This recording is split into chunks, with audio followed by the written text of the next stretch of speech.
Thank you.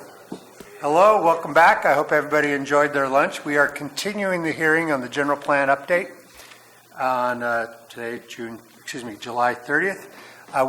We broke off in public comment. Marty Crane, you were standing in line, so if it's all right with everybody, she should be able to go first.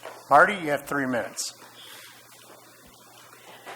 So I recall lots of discussion about a potential business, a piece of property that was really suffering for many years at the corner of where the Calibration Unified bus section is, and there's that entrance.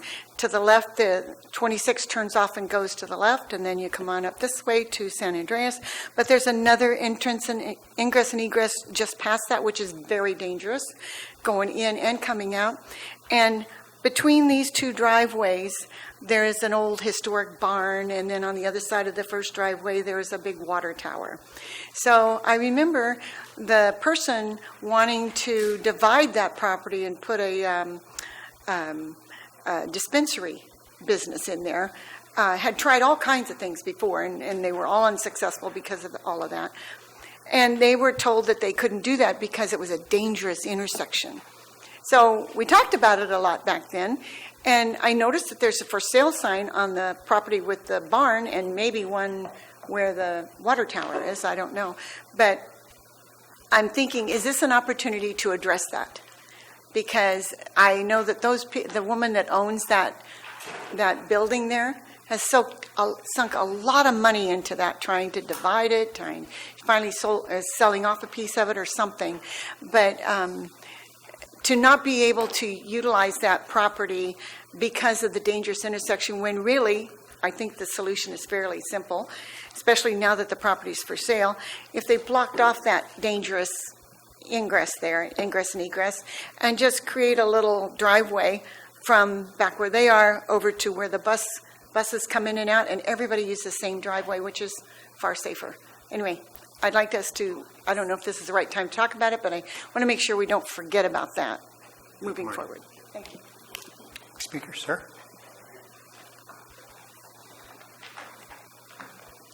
Honorable Supervisors, Chairman Garamendi, my name is Dennis Bullock.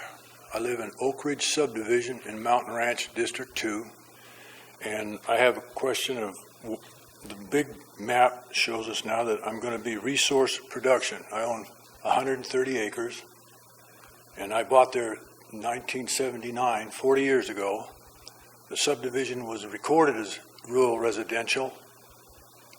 The other half of the subdivision that are 20 acre pluses are working lands. So I was just wondering, is there any way that you can leave that subdivision the way it was, rural residential? Because I don't care about commercial growing next to me. There's already 2 applications in for commercial cannabis, A1, that'll be done in 2 days, that goes before the Planning Commission. So I was just wondering if that map, I own lot, if you're on it. That's exactly where it is. I'm on lot 4 and 6, I own those. It's a total 100 and I'm south of M24. But the point is, it was recorded in the county, and the state has the recording also of it was a subdivision, and it was, everybody bought there, because there we go. Right there, yes. The yellow is the people that are 20 acres plus, and the people above it are 40 acres plus. I bought 2 lots, like I said, in 1979. But what's happening now is this changing it to this resource production. Those people in there, there's about 4 of them that were growing pot legally with their permits, and now they want to change their stuff to A1. Like I said, the application's in the planning department processing right now.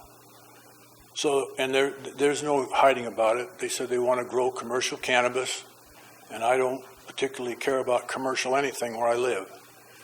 So that's what I'm doing, is trying to protect my property rights. And if you can put that puppy back to rural residential, that would eliminate them from being able to go to A1 commercial, that subdivision.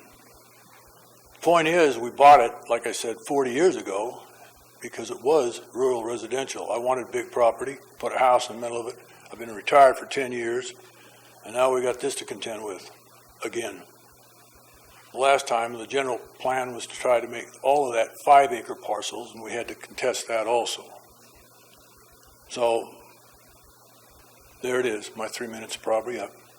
Thank you. Please take it back to RR or leave it alone is what I'm asking.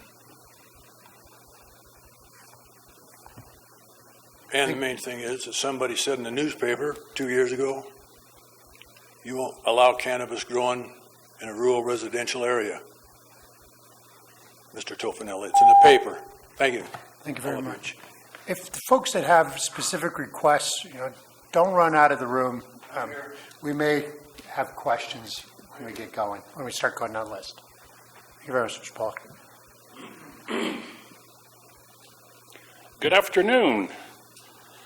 Ralph Copeland, Copperopolis, CPC.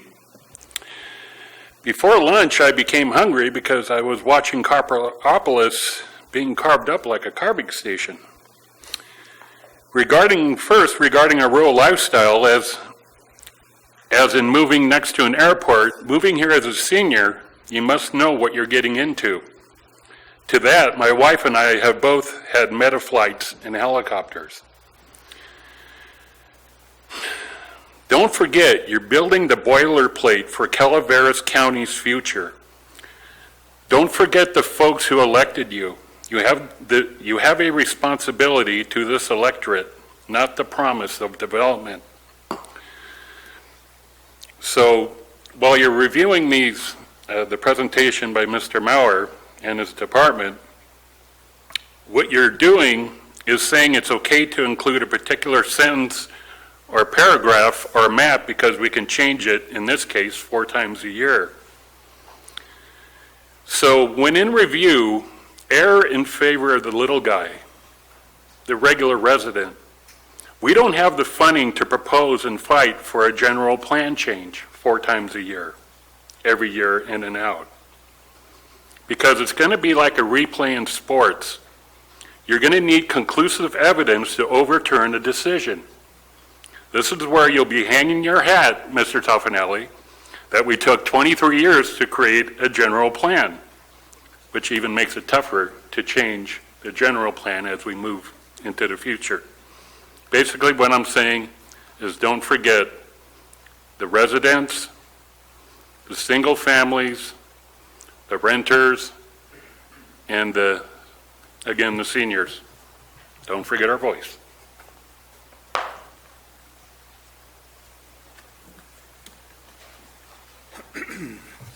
Good afternoon. Tom Hicks again, CV Development Partners. On July 25th, I submitted a comprehensive letter to the board regarding my concerns on the land use designation for the 1,770-acre parcel known as the Copper Valley Ranch. Hopefully all of you have had an opportunity to review it. My letter is quite specific as to the unique planning history of the property dating back to before the general plan update process began. A development application was filed in July of 2006 and deemed complete by the county in March of 2007 for a large master plan community by Castle & Cook. Castle & Cook spent over $3 million on various studies and engineering. Additionally, as noted, the property is within the service area of the CCWD and just over a half a mile from the CCWD facility in Copperopolis, and has nearly 2 miles of frontage on Lake Tulloch. As stated in my letter, our ownership has no interest in pursuing a large master plan on the site. However, the proposed land use designation of resource production would only allow between 11 and 44 homes on the 1,770-acre parcel. And under resource production, it would require 40 to 160-acre parcels that would utilize the entire site. As I mentioned earlier, it's our goal to cluster development and create the largest amount of open space. For example, if you created 100 homes on 200 acres, you'd have over 1,500 acres of open space that could be deemed dedicated open space, either with a conservation easement or a deed restriction. We believe the land use designation of rural transition is a fair compromise from the current 1996 general plan of FSFR5. We would also propose to cluster that development on that same parcel. Because my letter was rather extensive, I'm here before you to answer any questions you may have regarding our request. Thank you. Thank you very much.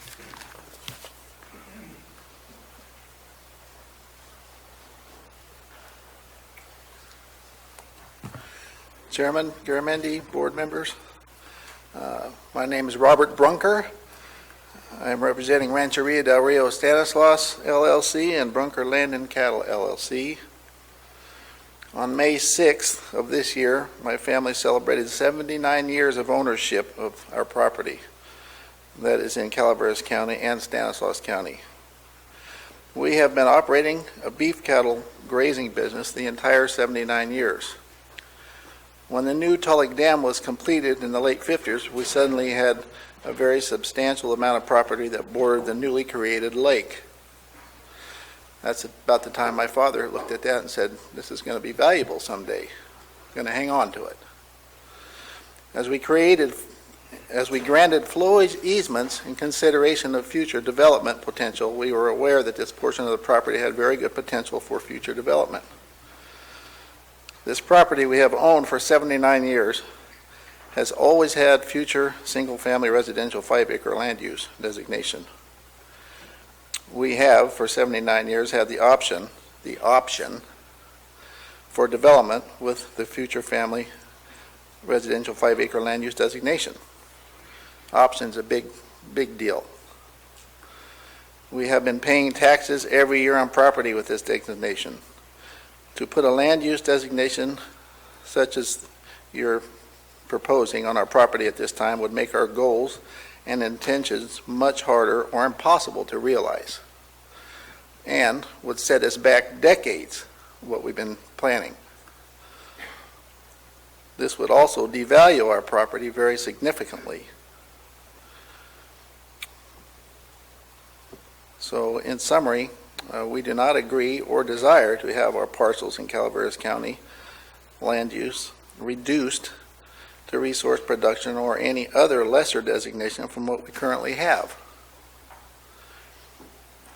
Per your land use descriptions on your website, it appears that Rural Transition B, RTB, is the closest to what we currently have, and to me would be a compromise because it's 5 to 10 and not 10 acres. I appreciate your consideration. Thank you for listening. Board recognizes former County Supervisor Russ Thomas and CCWD board member. Thank you, Chairman Garamendi and supervisors, and Mr. Albert Alt, I just met this morning. What is being passed out there is kind of a recap of 3 years of intense effort on the part of the Board of Supervisors to convince the Bureau of Reclamation to include a recreation component in their recreation management plan. It goes from the most recent thing, which you'll see it has my signature on it in December of 2009. Gary, you voted for this, and Marita, you also voted for this. So the subject we're talking about here is maps, and I'm very disappointed that in the map on LU 11 is completely silent on the recreation component that we pitched to the citizens of Copperopolis and also to the Bureau of Reclamation. And incidentally, they did comply with our request, and they did leave the door open with specific language that said that they would not be responsible financially for any recreational improvements there. But what we were arguing for was always just to replicate the land plan at Tuttletown and just flip it over and put it on an appropriately located spot in the Texas Charlie Gulch.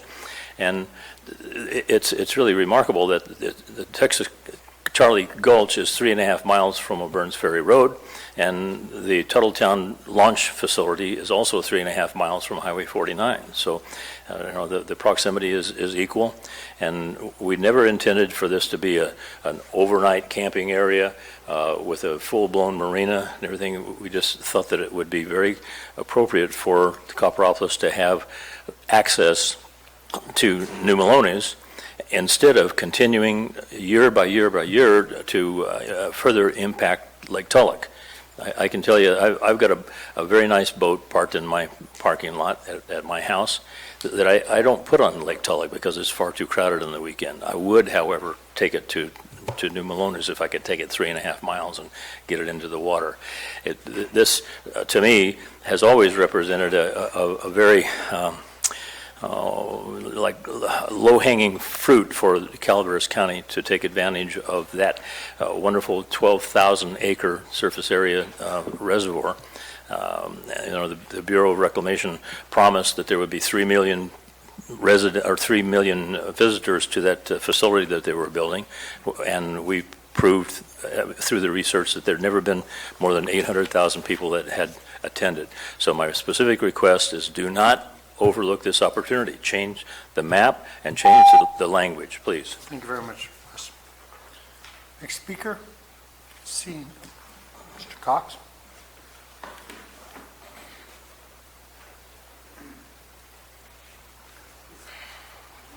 I would totally concur with what Russ Thomas said. Years ago, the Sheriff's Office looked at Lake Tulloch. It found it could safely handle 116 boats at one time. They've counted as many as 190. And that was the whole purpose of this road for 10 years. We've been trying to get that thing, or maybe 20, that would take that burden off the lake. For more than 20 years, through the Lake Tulloch Alliance, many of us in Lake Tulloch Basin and Copperopolis have been involved with efforts to protect and enhance Lake Tulloch as our most important asset. Tabletop Mountain that powers over our lake has dramatic cliffs and grassy hills. They greet literally thousands of visitors when they come down the hill from into Lake Tulloch, many of them from around the world after visiting Yosemite. In the memo I sent you last week, we noted that a major 900-acre potential development is included in the general plan. The land is on the lake at the foot of Table Mountain and the Stanislaus River at the bridge. We addressed this same issue before the Planning Commission in 2016 in the general plan review. We believe then and now that a proposal to create a 950-acre destination resort on Lake Tulloch and Tabletop Mountain is a bad idea. The proposal includes 900 single-family homes, 550 fractional units, 350 lodging units, 100-space RV park, 70,000 square feet in commercial space, marina facilities on the shoreline for boating access, tennis courts, large estate homes, and a golf course. We believe such a project is inappropriate on these lands. The development would destroy and damage the viewshed of Table Mountain and Lake Tulloch. We need to maintain the last open space on the Lake Tulloch Canyon and the river, along the river beyond the bridge. 70,000 square feet of commercial approaching 2,000 homes adjacent to the bridge is crazy. We don't need a marina for more boats on Lake Tulloch. Development is important to improve our quality of life, but it shouldn't have a negative impact.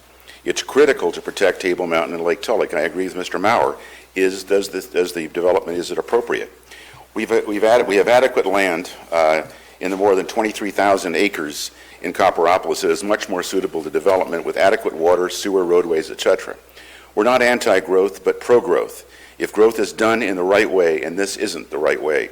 In Copperopolis, we need better sub-public services. We need health care facilities, shopping, and restaurants. We need housing with smaller square foot homes that are more affordable. We have no senior care and residential facilities, as what Ralph Copeland just talked about. He's right. We need to think about seniors. We have a growing senior population. Health care is particularly important to this group. A growing population will bring more revenue to the county and private business and to the county itself. So these services and facilities can be built and operate. Without growth, they won't be, and the public won't be served.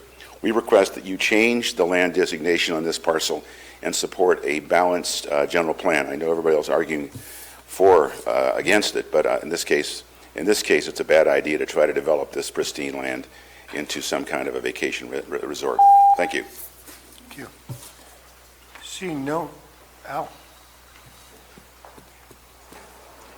House of Gallant Taxpayer Association.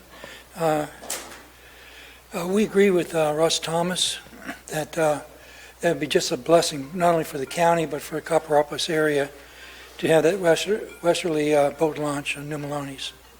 Thank you. Okay, if we have more speakers, if you guys could line up, it speeds up the process. Tom Infacino, Calaveras Planning Coalition. A couple of things. We've heard some people asking for the RTA and RTB land use designations, Rural Transition A, Rural Transition B, and they want them on raw land. If you read the descriptions of those, they're not appropriate on raw land. RTA is for existing rural neighborhoods. RTB is for historic rural residential subdivisions. What it is they have these existing subdivisions on the map, so they had to give them some designation. They don't want more of those, but they had to acknowledge that designation, so they created RTA and RTB. It's not for applying to raw land. The second thing is, well, could I go to working lands? You could go to working lands. The problem with that, though, is if you're going from something that's grazing land now and you designate it as working land now, that project may not happen for a long time. But what you will have lost is the opportunity to get any mitigation for the loss of that rangeland. The rangeland mitigation only applies to the resource production lands. So if they're resource production now and they don't have a project in front of you now, leave them resource production. There'll be an opportunity to bring that forward when they actually have a project. And then you can make the general plan change and the zone change at that time. And that's kind of where the Planning Commission was on a lot of these. Thank you.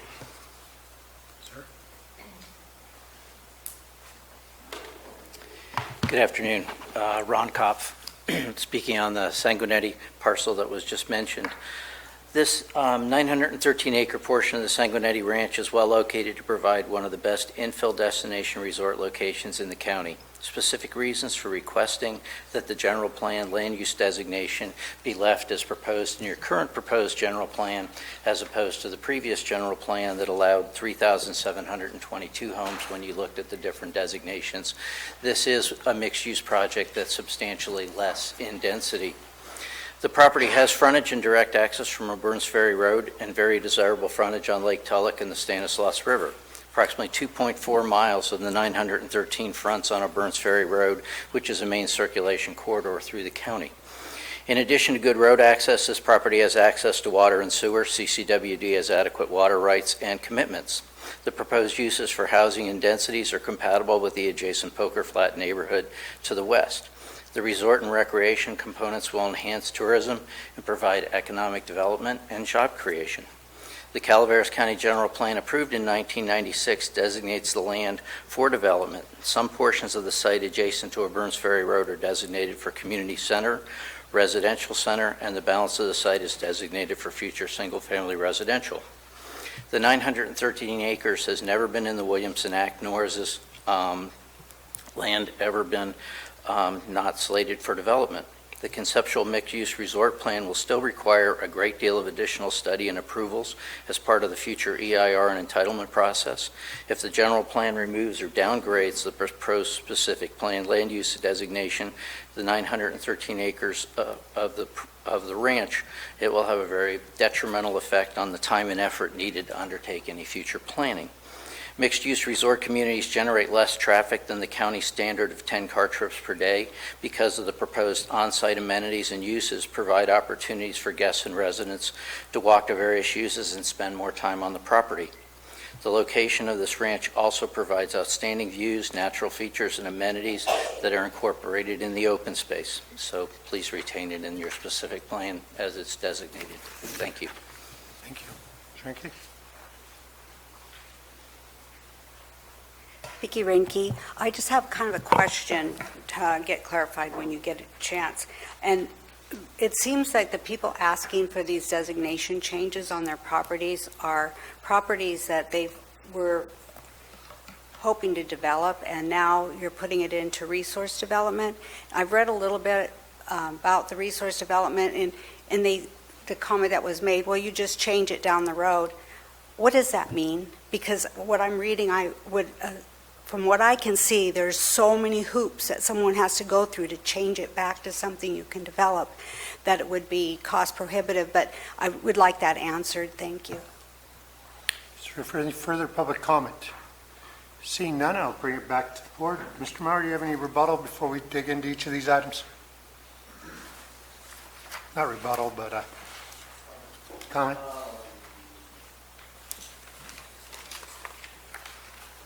There was a question about the assessment maps.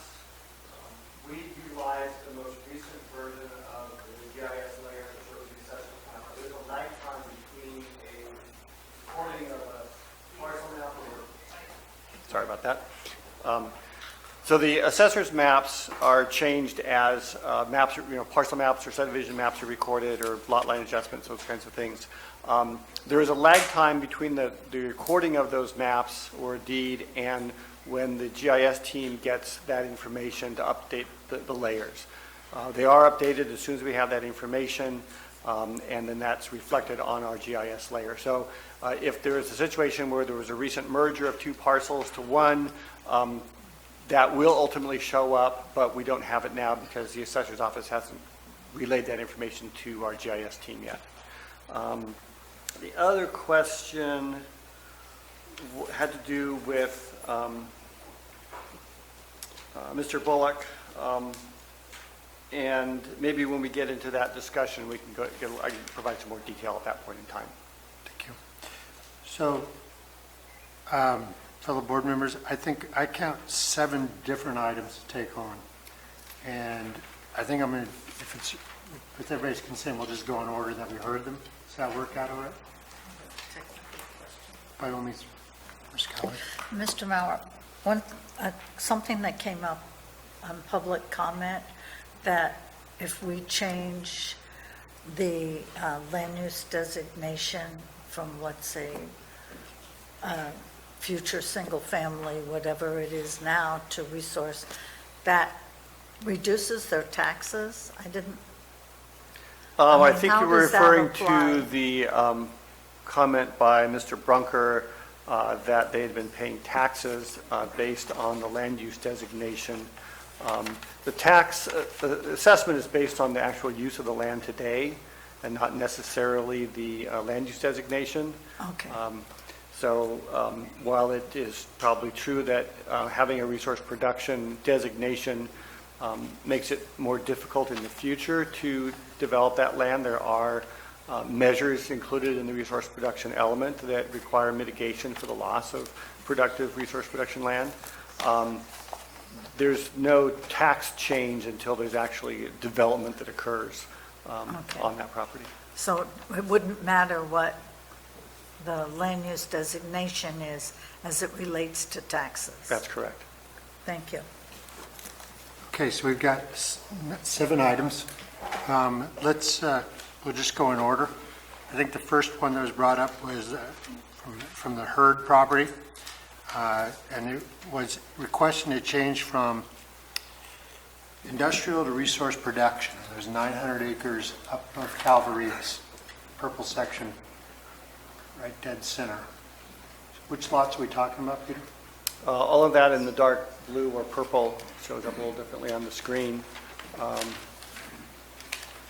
Mr. Martin already leave? So this is the old, as far as I know, this is the old cement plant, one of the cement plant quarries up there. It doesn't, I mean, I hate giving up industrial land because we have so little of it, but this is just right in the middle. Dennis? Yeah, the thought came to my mind because of the number of mines that we have in our area. Has this one completed a mining reclamation plan, or is that something that we're going to get saddled with in the future if it gets transferred in ownership? You know, we just, I want to be sure that they would be transferring the land use designations with a The clean responsibilities slate. for reclamation goes with the land regardless of the land use designation. If they were to convert it to some other use, close out the mine, they would still need to meet all the reclamation requirements prior to any change. So whether or not we keep the industrial designation or change it to resource production, mining isn't allowed use in resource production, so they can continue to mine. If they chose to close down the mine, they would have to reclaim it under the provisions of their reclamation plan, assuming that there is one. You know, that doesn't change. And Mr. Mauer, this property does have is up to date and current in its permits as mine? I for don't know reclamation? that specifically. If you want to hold off, I could, We can find circle out. back and maybe We you can guys circle must back do on is this just to one. check, make sure it's current. Either we have one, or it predated the SMARA requirements to require one. Which is pretty common. We don't have any current mines that are out of compliance. And that is my point, is would the board be willing to make that conversion if they weren't up to date? Right, well, I think that would be a major problem, because we do need to clean up our mine sites, and but some of this stuff does predate. Now, this has been mined for almost a century, so probably a lot of it's going to be beyond our reach. So I would support transitioning this to resource production, as much as it's just not the right spot for industrial today. No one's going to open the cement plant. Any objections or thoughts? Ben, you know that dirt. Yeah. We all did as kids. Less of an impact with resource production potentially, right? Yes. So there should be no problems with any other, having an outlook on like the environmental impact of resource production is much lighter than as opposed to industrial. This would decrease the intensity of land use, so it would not have an effect on the environmental analysis. Supervisor Mills, what do you think? Oh, no, I'm good.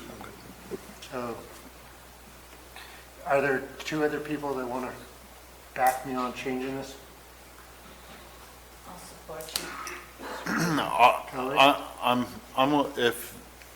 I'm willing to look into it as long as we come back with information It's clear, clean, that it's clean. as we can. Yeah. Yeah, that's where I would be too.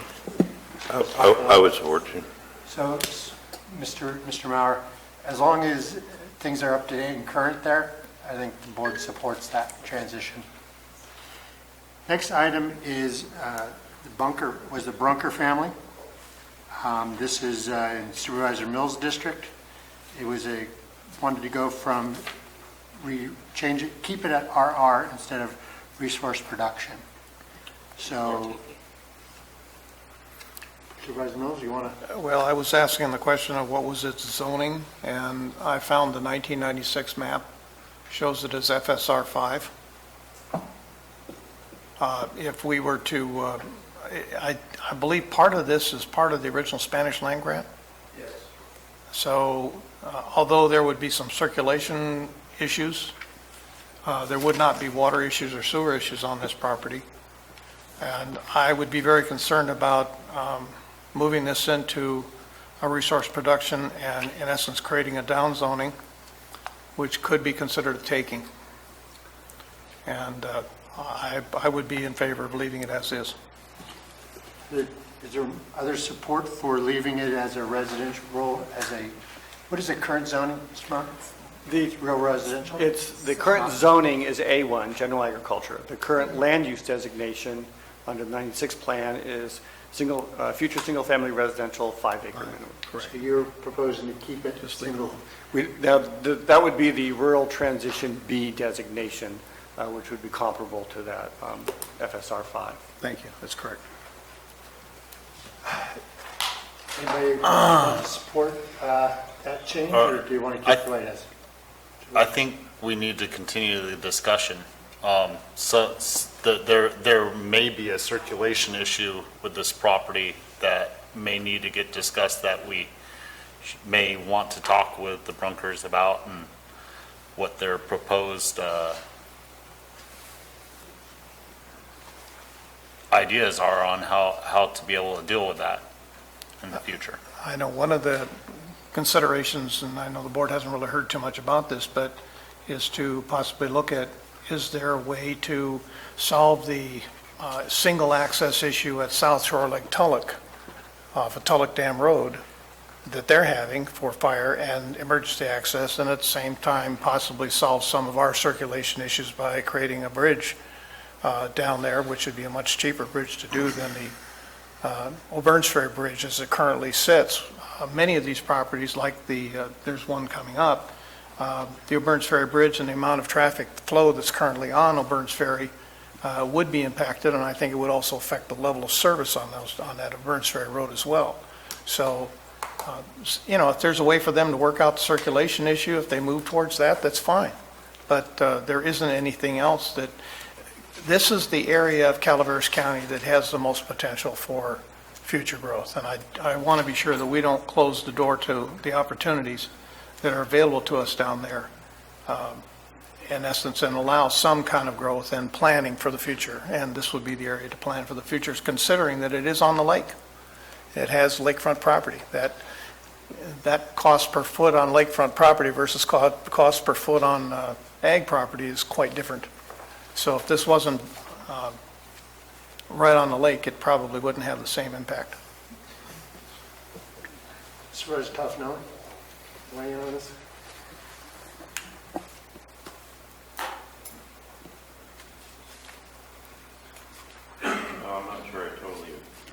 I'm not sure I totally agree with Supervisor Mills. However, this is the property right here, is it not? Correct. So is there any way to move that up so we can see where it abuts? So if the So- exhibit that was attached to Ms. Kinderman's presentation Yeah. represents all the parcels that they're requesting, it would Correct. include, let me just It move doesn't up. include this parcel here, but it includes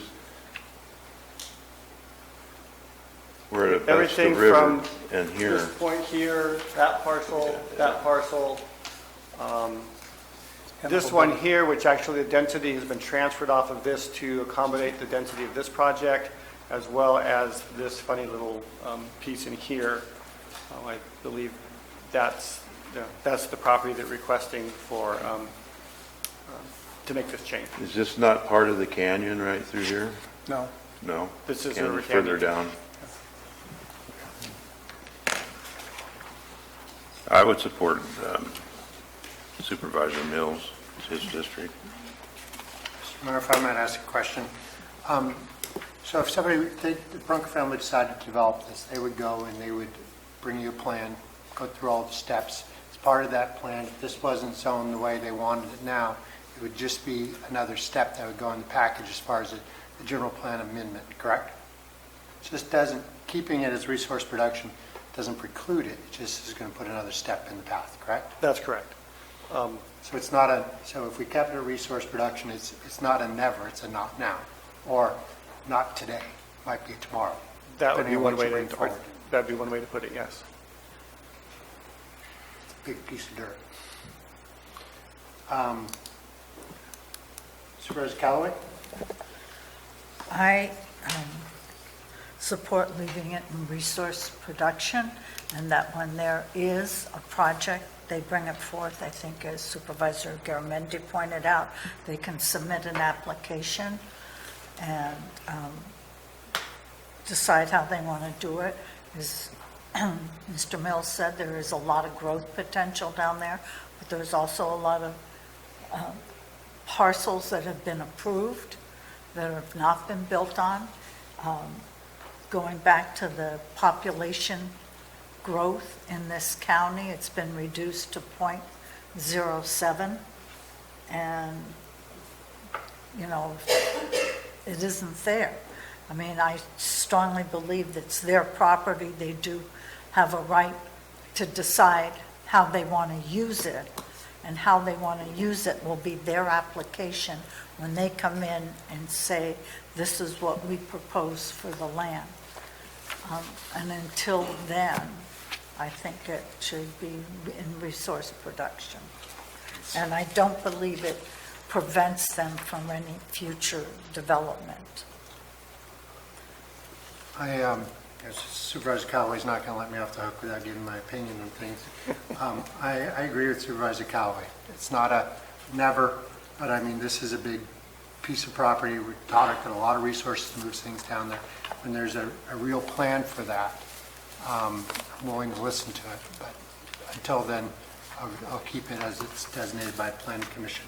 So let me count up thoughts here. Maria and I are no.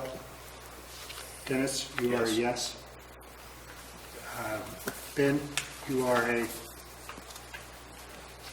I have some more questions, Ask away. and may I ask them of them? Board, would you guys consent to that?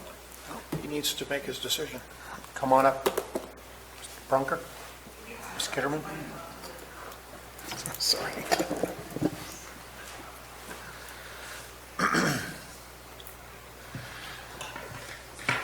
the circulation issue is crucial to me. This was brought up during 2016 when it was brought before us. Prior to the things happening in Paradise and everything, we were talking about that. Little John's the only access at this time that we know of, correct? Yes. So, you know, there's a lot of issues with be able to mitigate a possible fire issue, let's say, for example, and only having one way into a piece of property. Do you have plans for that? Is there anything proposed other than Little John right now? Well, we are in a so-called partnership with Hicks, Copper Valley, and so I think they could be part of the discussion as well. Mr. Hicks over there also, because they own that piece right there adjacent to the Hicks and Saddle Creek, and the 2,500 acres below it is part of what was applied for development by Castle and Cook.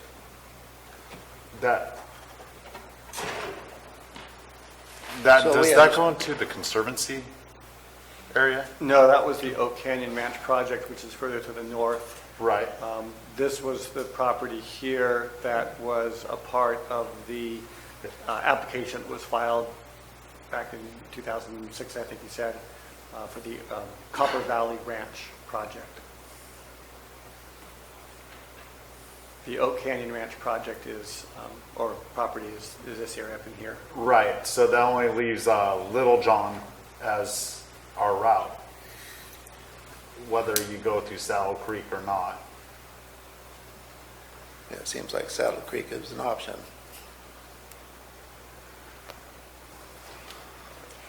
So we can move it there. Go ahead. Regardless how we go here today, if there's a project that comes before us or filed an application for, it's going to come before the board. And at that time, we can either say we approve it based on the fact you need another access or egress and ingress. We have many options before the board at that time before it's even approved.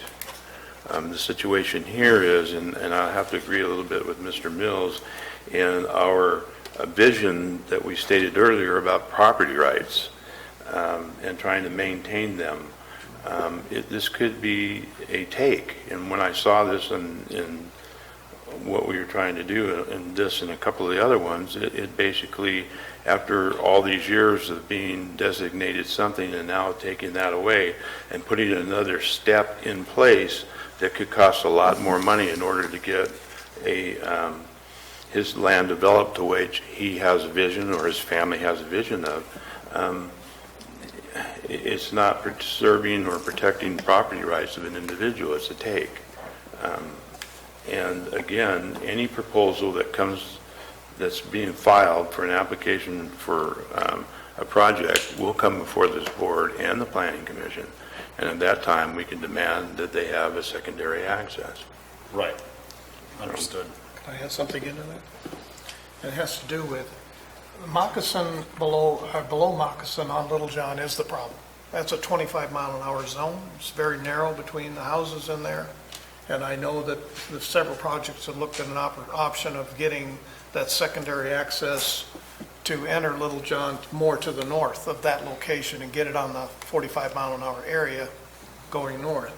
But with Oak Canyon Ranch being off the table, that creates an additional issue of, how does secondary access look? So we need to look at that very seriously before we'd approve a project, as to just what that circulation would need to be. And that's why my suggestion is to even be thinking about an alternate way south and looking at how to tie this into Tuolumne County and provide us that way of getting, because most of the fires start at Highway 4 and work their way south. And you know that, Mr. Brunker, you've been around for generations.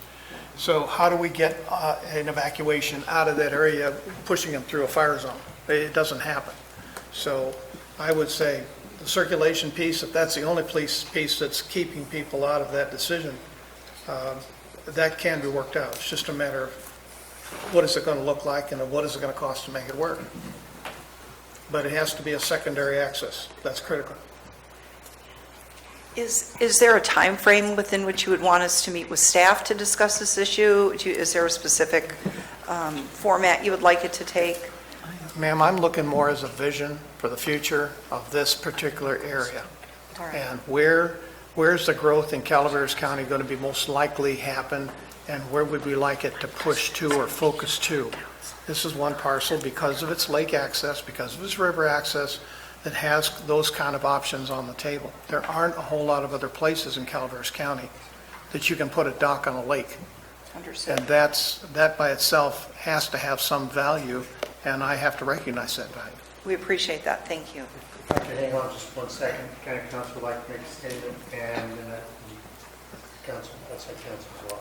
Yes, Board, I just wanted to remind all of the board members, since this has come up a couple of times now, when we're talking about land use designations are the underlying with the general plan. We're not talking about zoning. Either way, zoning and land use designations are not property entitlements. And so when you refer to takings, I want to caution the board that there are no legal entitlements to a land use designation. And that, the county can ultimately change the land use designation until there is a vested right in the property or the project that is brought before the board. So when you talk about circulation, when you talk about access, ingress, egress, all of those things would be coming to the board in a developed project, where what is before the board in the general plan is the underlying land use designations of where you see the development and where you see this county going in the future. So I just wanted to clarify that there is not an entitlement to a land use designation. Chris, would you like to add to that? I think that covered it. Yeah, taking has a very specific legal definition, and as we've explained here a couple times, the property owners would be able to come forward with a proposal at the time. So, just be aware that that's not necessarily a taking. It's not a taking just to designate, have a general plan designation or to change one. Sorry, we stepped into your decision tree here. Well, I kind of went out of my bounds also, so.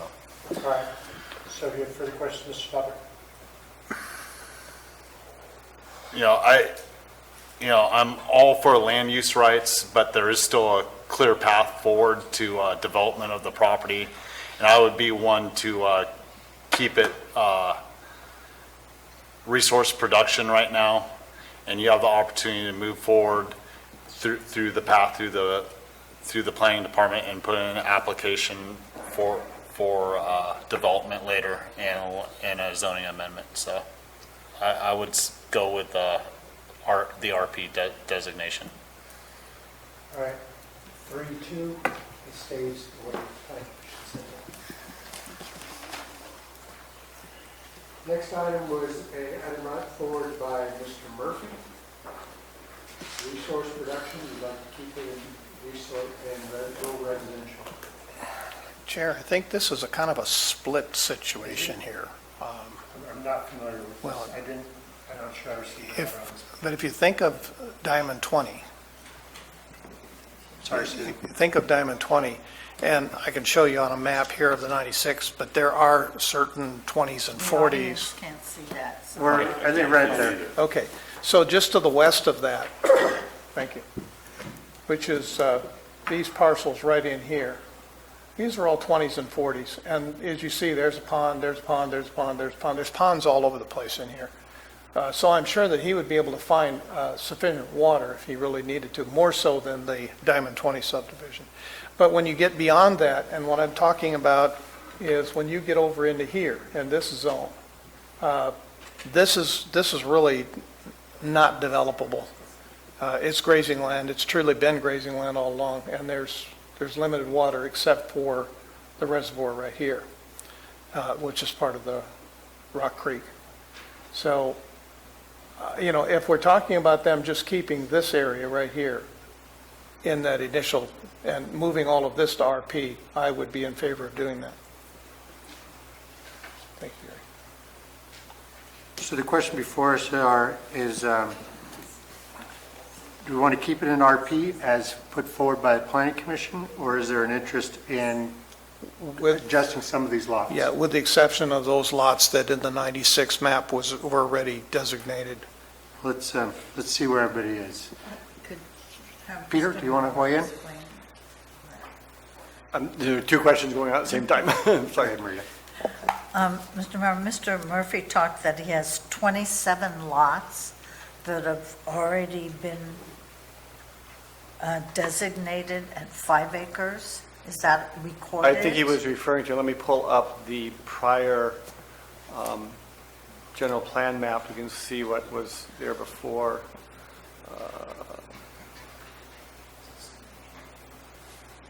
That's the one.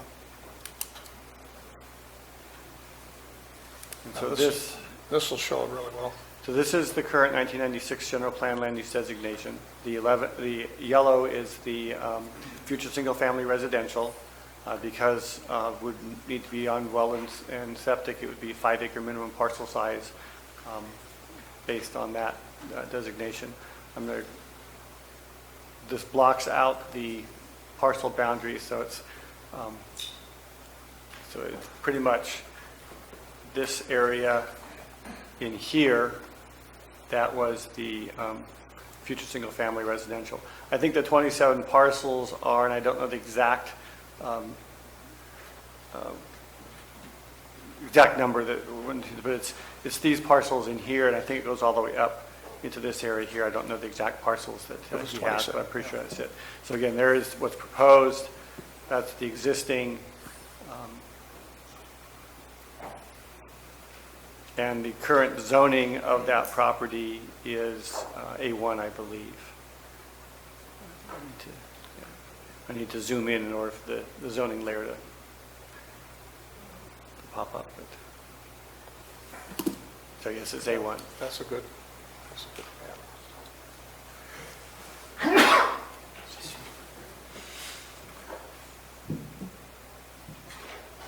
Are there other questions before Supervisor Toffenelli?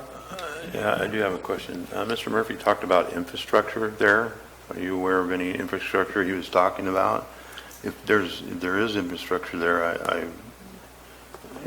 I'm not, I mean, there may have keeping been it some. RP, making it RP, I'm sure there's infrastructure along, say about 4. There are towers there. There's some communication towers that are there, somewhere on the property there. That's where those 2 A1s are, the little rectangle on the square. Those are towers. So there's no actual infrastructure No. per se? No. Okay, that's the question I had. So no further questions. Let me call the question. Excuse me, Maria, do you have another question? Why, are there 27 lots that are zoned A? Are there 27 lots that are zoned A1? There are 27 parcels. Parcels, They're not lots, and you would think excuse of me. like the Diamond 20. They're Yeah, these excuse me, larger parcels. parcels. They could be, 20s or 40s or 180 acres. It's a combination. It's quite a bit of acreage. So we're not changing the parcel size? No. We're just doing the designation? It's the same discussion we had previously. There's, in this case, all of these 27 parcels would still be legal parcels. They could be sold or a house built on them individually. That doesn't take that away. The change it would be is this appropriate for smaller parcels of 20 or 10 or 5 acre parcels? I think he's requesting 5s. So, And he has direct access to Highway 4. There is direct access to Highway 4. so is A1 would in essence be similar, just going to resource production? A1 is existing zoning. It would remain the same until he would apply for a zoning amendment to change it to something different. If Okay. he, or a general plan amendment and zoning amendment if he wanted to subdivide. Thank you. So let me start with Supervisor Mills. Are you interested in changing this from Planning Commission's recommendation of resource production to RR, or to, or No. whatever that. Would be the rural transition, Rural either A or transition. B, depending on what the Trying parcel to- size. make sure I Or get it could those be terms working right. lands if you wanted to have it comparable to the Diamond 20. Which, if you look at working lands versus rural transition, The working lands is a 20-acre minimum. Rural transition A is a 10-acre minimum. Rural transition B is a 5-acre minimum. the last two won't work in that area, as I see it. The rural transitions really won't work. I would be more in favor of working lands there. We have, It's only for those areas that we've talked about here, that we've designated. so for the, so the first question is, do we want to change it from the Planning Commission? And if we do, I think the next question is, what would it be? Yes. So you want to change it from there? Supervisor Toffenali? Yes. You want to change it from RP? Supervisor Callaway? No. Supervisor Stopper? No. Supervisor Garamendi? No. 3-2, it does not change. Next item is Mr. Bullock's request on the subdivision to keep it RR. Peter, you might need to bring us up to speed on where we are with that, Yes, what let the me deal is. move up to that site.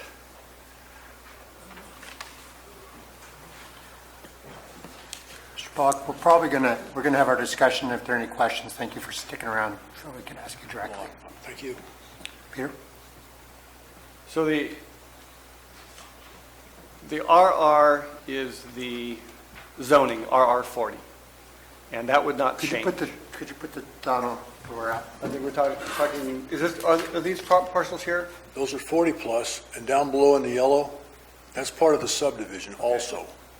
So as I recall, this entire area here was part of this subdivision that was Yes. recorded a number of years ago. Yes, and go to the left, there's 3 that were subdivided in 1985. They got away with that one. They were going to make 5s in there, and then everybody protested, and they ended up with 3 as a compromise with Chairman Lodato. So that's part of the subdivision also.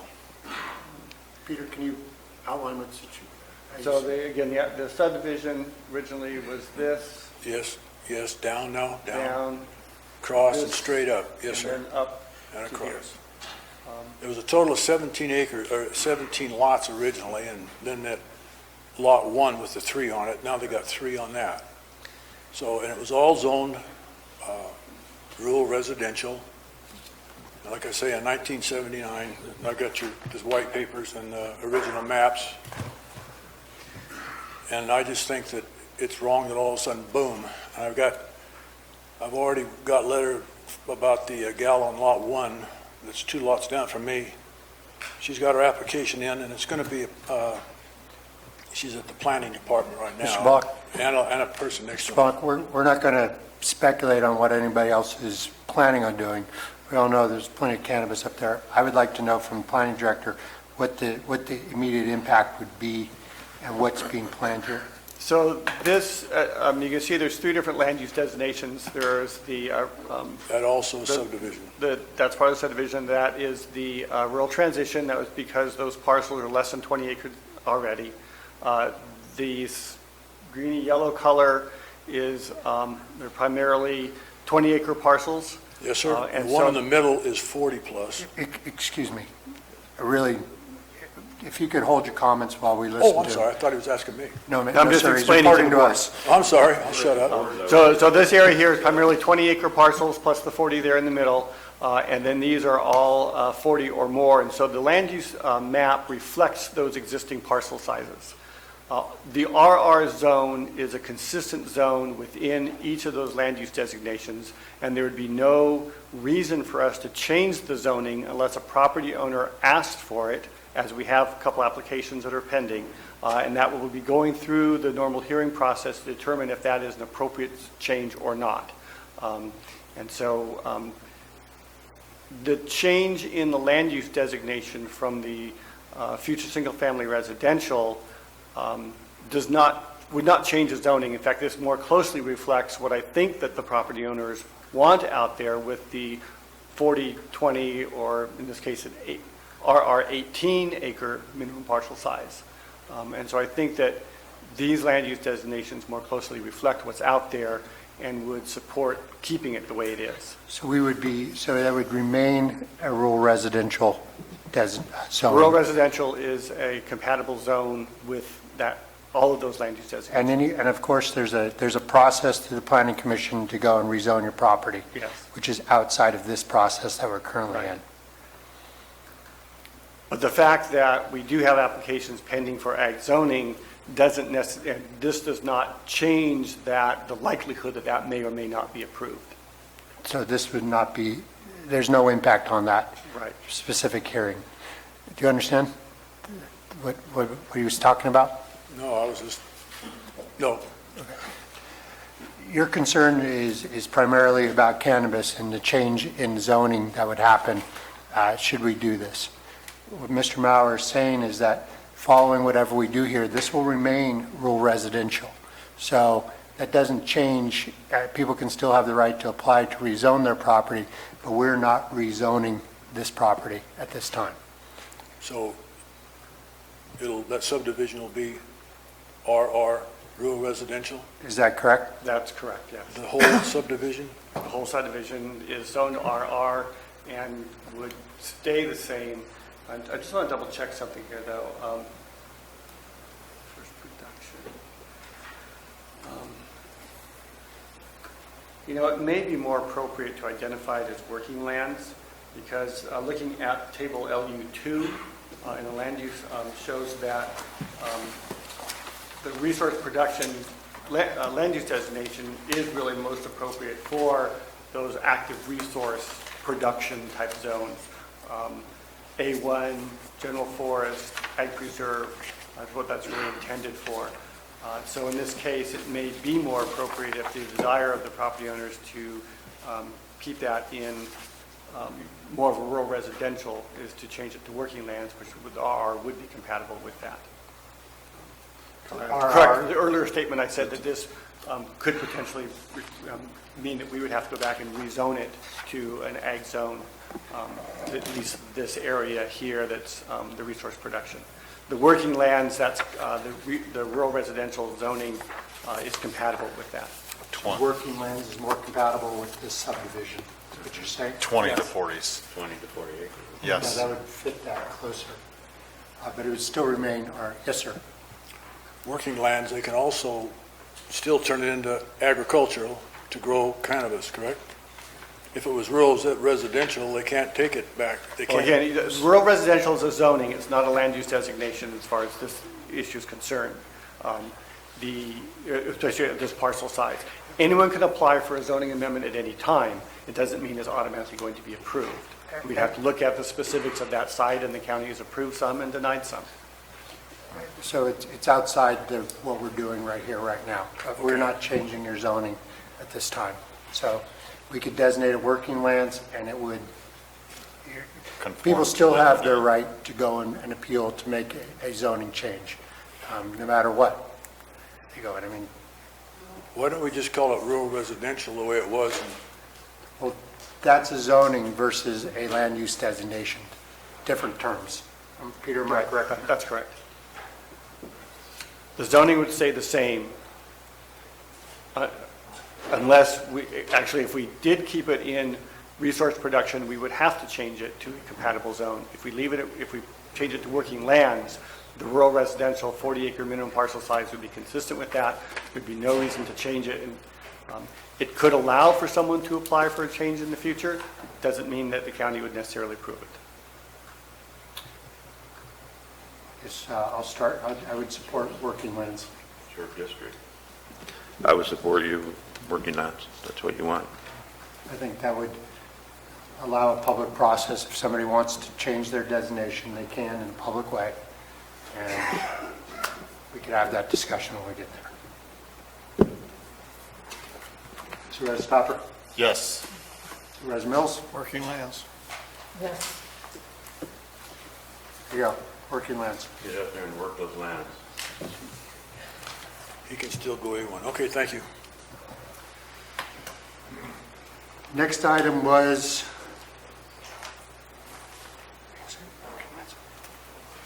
Copper Valley Ranch. I don't have that next. Is that right? Russ Thomas is next. Okay. I had, Greg Myers Greg, you're next, right? did, and Mr. Hicks talked. and I was trying to figure out, I know Copper came up. Valley, you're right, you're right. I think Let's take on Copper rather than, let's just go.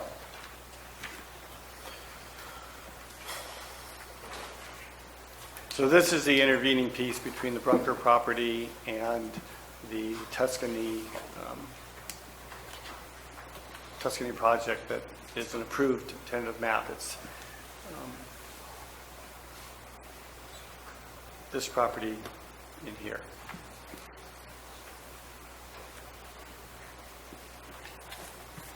And maybe you could tell us again what is being requested?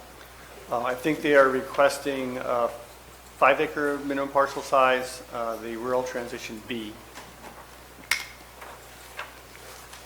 And it is currently resource production according to the Planning Commission, correct? Planning Commission is recommending resource production. The previous plan showed it as future single-family residential. FSR 5. FSR. What's the zoning? Zoning is A1, I believe. Let me zoom in. It's A1 zone.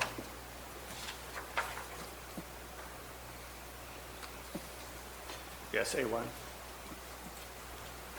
Supervisor Mills, you want to open up the questions for your district? Well, the point again is that this is a prime piece of real estate right on the river, right on the lake. And it might be one of my places that could be looked at for future day-use facility or park or recreation area. There's a lot of opportunity, a lot of options here. Again, they will, how soon they will be able to do it is really up to them. But I don't want to be putting a lot of additional burden and delay on this. If it was an FSR 6 or 5 in the 1996 plan zoned, the A1 zone or working land zone would be, to me, the appropriate, considering it buffers against the blue just above it. Mr. Mauer, do you tell us what you think? Your call. Supervisor Callaway, you had a question? Mr. Mauer, when I look at resource production, if this is under resource production and they go to modify resource production, then they have to abide by what the conditions are in resource production, correct? So if they were to apply for a general plan amendment, then we would consider that as part of their application. There are requirements for resource production that looks at mitigating the loss of resource production land under the resource production element that we haven't got to yet. If someone were to want to develop the land consistent with the general plan, yes, then they would need to meet the minimum parcel size or the density requirements of that designation. I think Commissioner Mills, did I hear you suggest that maybe working lands was the appropriate? So that would be a 20-acre minimum parcel size, or 1 unit per 20 acres if they were to cluster it. Under resource production, county code amendments, one of the items, RP 1A, is incorporate guidelines for residential development on resource production lands. It's on RP 9. So I'm not clear how that then would relate to the land use overlay, the land use designation, on this, on Copper Valley. So that policy talks about making some code amendments that would provide potential buffers or different development criteria that would minimize the potential conflict between residential development in the resource production area, so that you don't put the house right up against the orchard, then you end up having complaints about spray and noise and, the typical ag protection, we have the right to farm ordinance in our code, but history has shown us throughout the state that you start putting houses up against resource production land, and ultimately the houses win, the resource production land, the farmland goes away because they can't compete with the dogs and people complaining all the time. And so this policy is attempting to address the potential conflicts that can result when you have development butting up against resource production land. An example might be, okay, if you're going to you've got 100 acres, you want to subdivide that into, quarter-acre lots. You don't put the quarter-acre lots right up against the farmland. You create a buffer and you cluster that, away from the farmland, for example. Was there not an application for Copper Valley Estates years ago? That was the one that was submitted back in, I think you said 2006.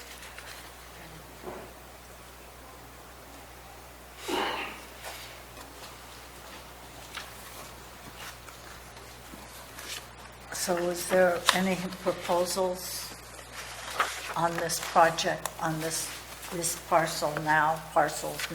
No.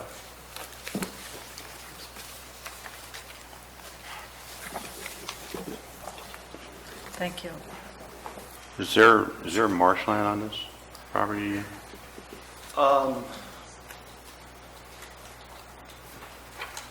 There are probably some wetland areas on the parcel. I mean, all these parcels have large parcels with a variety of different topography and vegetation. I know that there are wetland areas on the properties to the north, so I would assume. It's the property to the north or something. Yeah. The Tuscany project, the blue, the upper part of the screen there, has a number of requirements to protect wetlands as a part of that project approval. You're outside of the elderberry beetle zone. Okay, so we have a Supervisor Mills has suggested, instead of keeping this as resource production as put forward by the Planning Department, by the Planning Commission, we put it under, make sure I get this right, working lands? That's correct.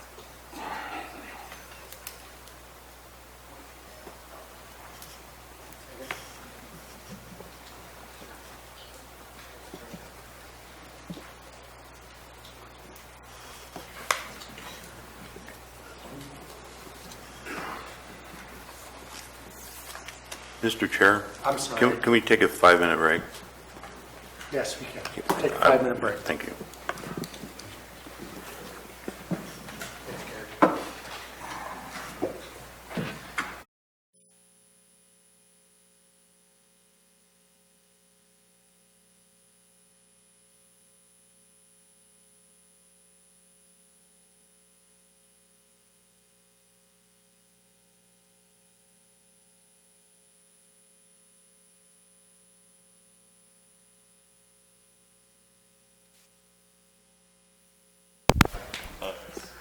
Okay, we're back from break. 5 minutes.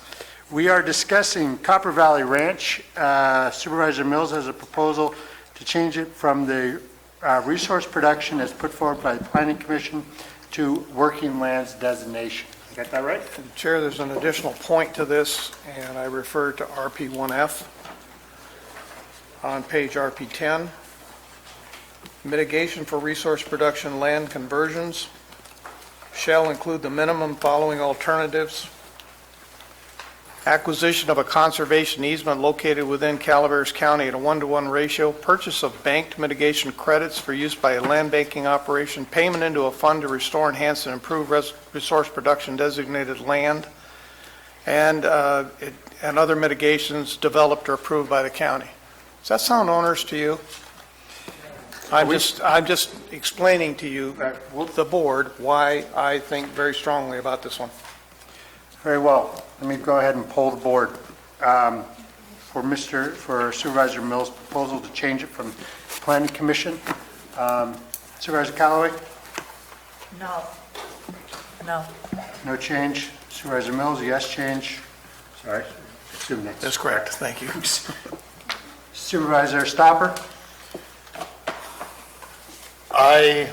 On this one, as we move farther out from that community, because there's already residential, and then it go, maybe as a buffer, I would be yes. So yes? Yes. Supervisor Toffenali? Yes. Supervisor Garamendi, no. So this goes 3-2 for the change to working lands. All right. The next item up before us was I'm afraid I don't understand this very well, what Mr. Thomas was asking us for. I understand the problem. I'm not sure I understood the ask.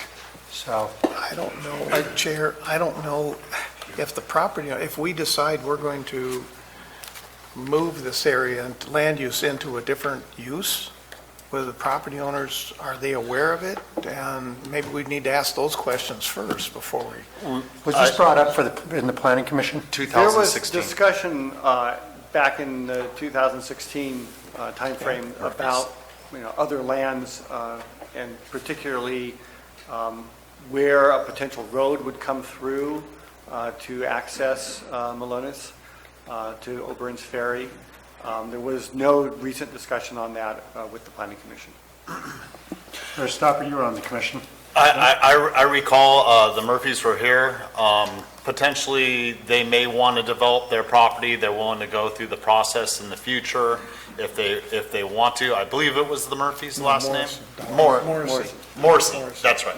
Morrissey. It's been 3 years. Okay. I apologize. But they were in favor of this at that time. I have not spoken to them since. So is there a proposal here before us that somebody wants to consider? I would propose we consider it as long as it is. We have before us something that at least two of the supervisors that there at one time had voted on. And I think that they may want to consider it too. So I would propose it for. Well, I'm not sure exactly what's being proposed. Yeah. I think the discussion was about ensuring that there is a road that connects to Malonis to provide access for recreation purposes to the federal land. If I'm not mistaken, I think this property here is the Morrissey property. But this isn't a map question, right? Well, I guess I'm trying to figure out how this is related to the map. Yeah. And I think that the recognition that if this was the right property here, that was. If I may, Mr. Thomas, do you want us to explain to us what you're proposing here and how it relates to this map issue? The difficulty that I had before. Laser pointer? Well, he was pointing at the proper land, but it's difficult to recap more than 3 years of effort in 3 minutes. And the reason I brought it up under maps is because I couldn't figure out any other place to put it. You don't have an economic element that we can discuss, but it clearly is recreation and economic development and the map designation, the land use that we tried to convince the federal government that was appropriate, and they agreed. They just didn't want to pay for it. But there is a funding mechanism that can be a revised road impact mitigation fee. There's Proposition 68. There's fantastic amount of recreation funds that are available now that weren't available before. There's funds for boating and waterways that can improve the parking lot and all that stuff. So I just want to see a little spot on the map that would designate this as a wish list for this county to have at Texas Charlie Gulch, and then let us figure out how to do it. But if you don't put it on. Does that have to do with the land designation up here? Maybe what the more appropriate is to add a policy under the recreation section of the conservation open spaces that the county will support access to New Malonis Lake from Oberon's Ferry. That would be. That would work. Chair, I would prefer that because I know that you haven't been retained as counsel or to represent the property owner. No, but I've spoken with them and they're still in favor of it. But it's just, I think it would be better to actually put it in as a policy statement. And it should be stated here that this isn't a new road. I mean, this is the old Sonora Road. Okay. Black Bart knew it very well, better than most of us. We will take this up under the policy discussion when we Yeah. get to the recreation. I think leaving that door open for You the want to poll the future. board if for it- that? yeah. Is everybody, okay, is there agreement that we will bring that up and discuss it? Doesn't mean we're going to do anything, but we'll bring it back up at that point? Yes, sir. Okay, thank you very much. That'll hopefully get us to where we need to go. The last item was Sanguinetti Ranch. That was brought forward on the change. Mr. Mauer, do you want to zoom us in there? Making a note to make sure we bring it back up. Thank you very much.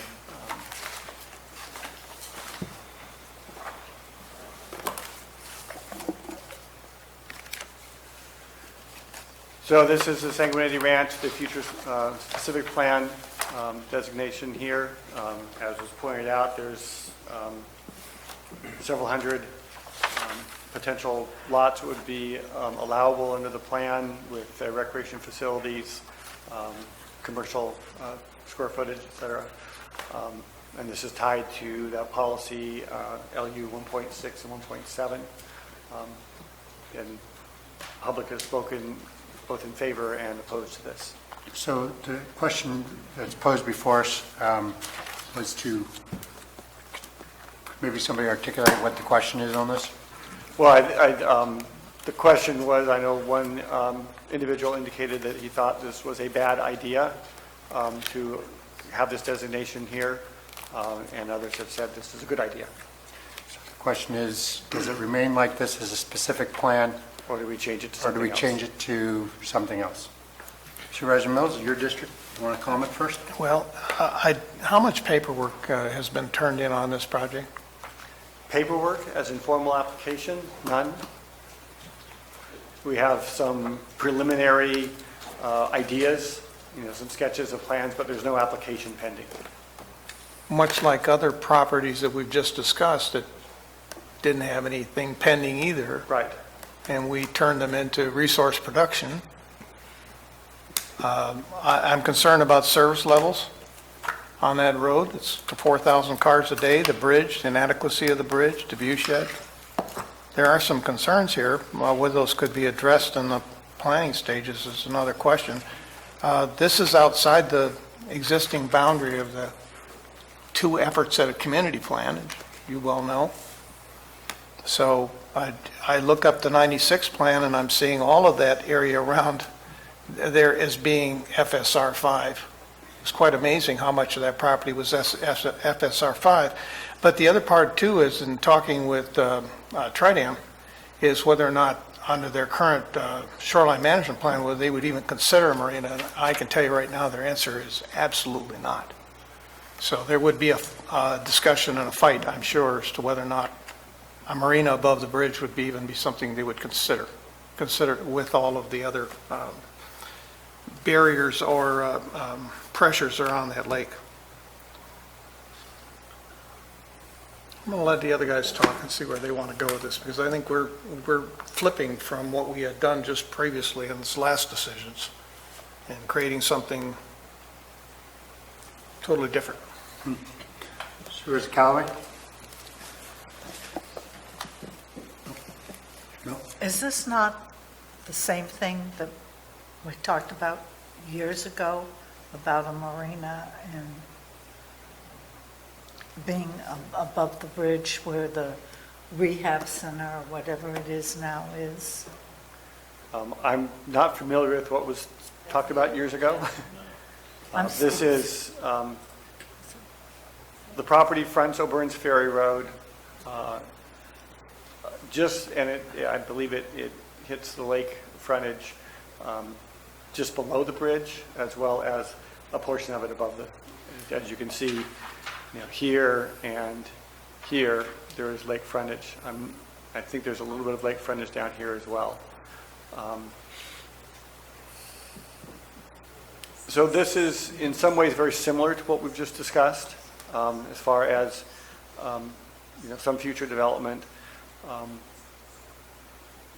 I did not recommend that this be included with the original land use map that was reviewed by the Planning Commission in 2016. They felt that this was an appropriate location for some future development and added the specific plan designation to try to constrain that rather than say the whole thing is appropriate for mixed use or whatever other designation might be out there. Mr. Topper? With being special plan there's still a significant part of the process to go through, correct? Absolutely.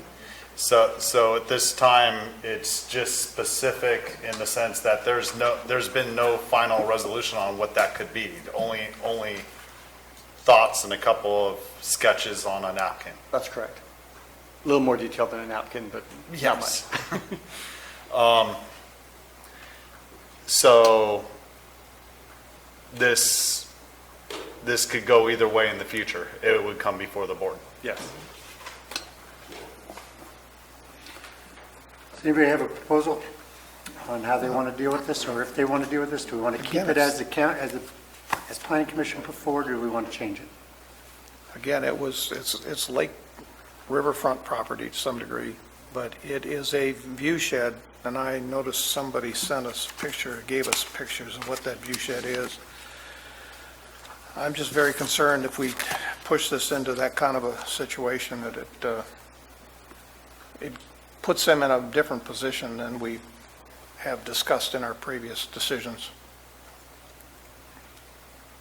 What are you proposing, Supervisor?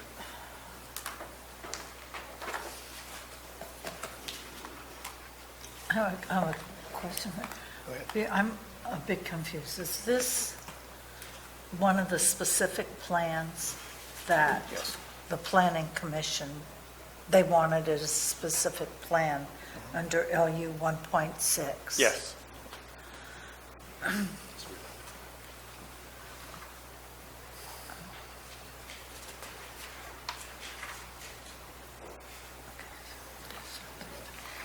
If we, And, go ahead. sorry. Is it, what are the APNs on, is this 049050? It's the second one. This is the second bullet. Yeah. Fractional. Holy tomatoes. Do you know how many parcels we've just approved today in concept? In concept.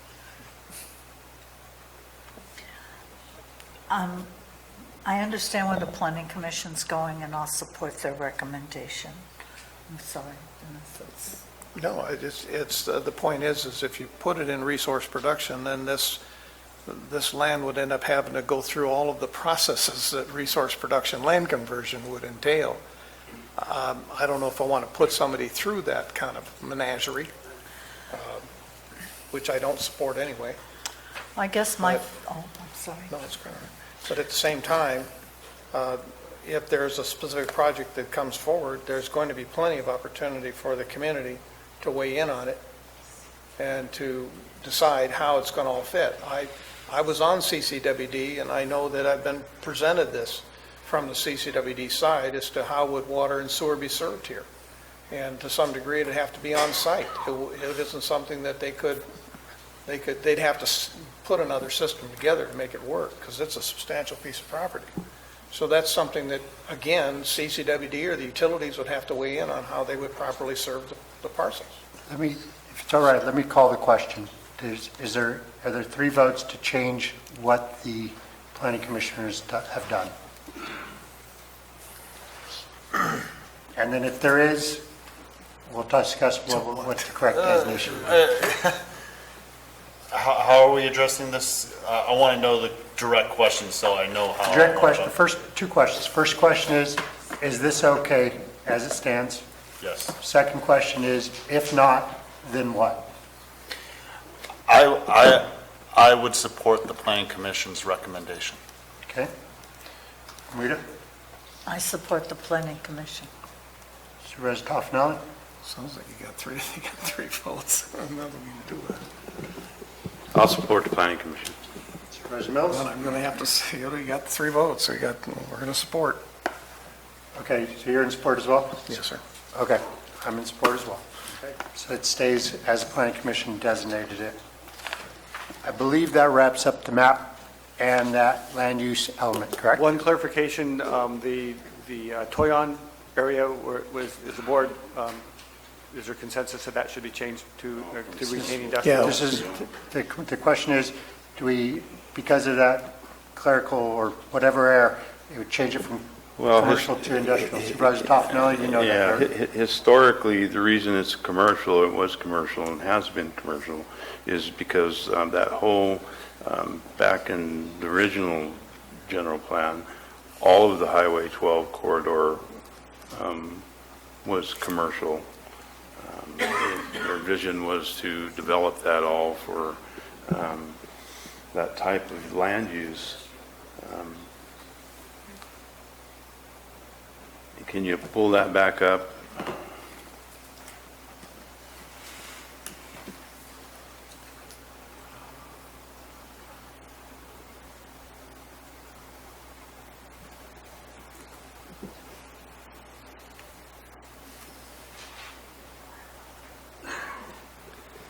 So it's actually, the land use designation there is future single family, but you're correct, and there's the industrial corridors.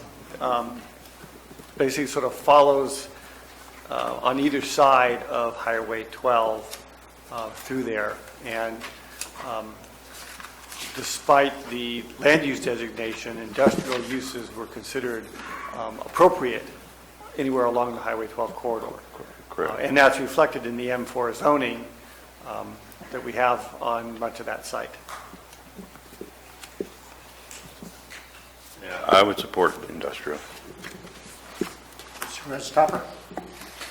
I would support industrial. Supervisor Mills? Support industrial. Supervisor Callaway? Yes. Garamendi, yes. I vote. Are there other items on the maps, or we wrapped that up? I think we've wrapped that up. Good job, everybody. Stand and stretch, and then we'll start on the circulation. Let's take a 5-minute break. Another 5. We're going to take 5 minutes to stretch. Nobody goes far. Stay in the room. He leaves the room. Very good. Welcome back to the Calaveras County Board of Supervisors meeting. Fellow supervisors, we are taking on this circulation element, number 3. Mr. Maurer, can you please begin?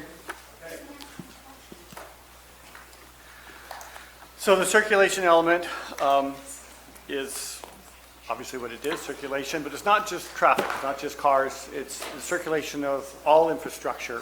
But we tend to focus a lot on roads because that seems to be where most of our circulation is. We don't have a rail system, we don't have a boating system.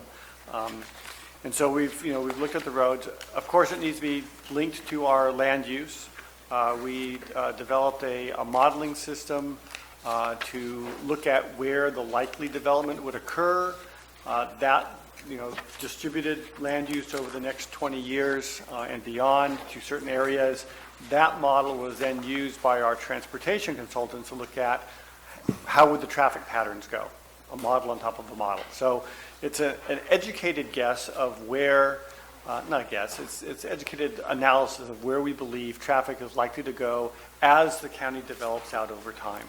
Where is the population growth going to occur, and where then would the traffic generated by that growth, as well as traffic generated by industry, by businesses, and other uses occur.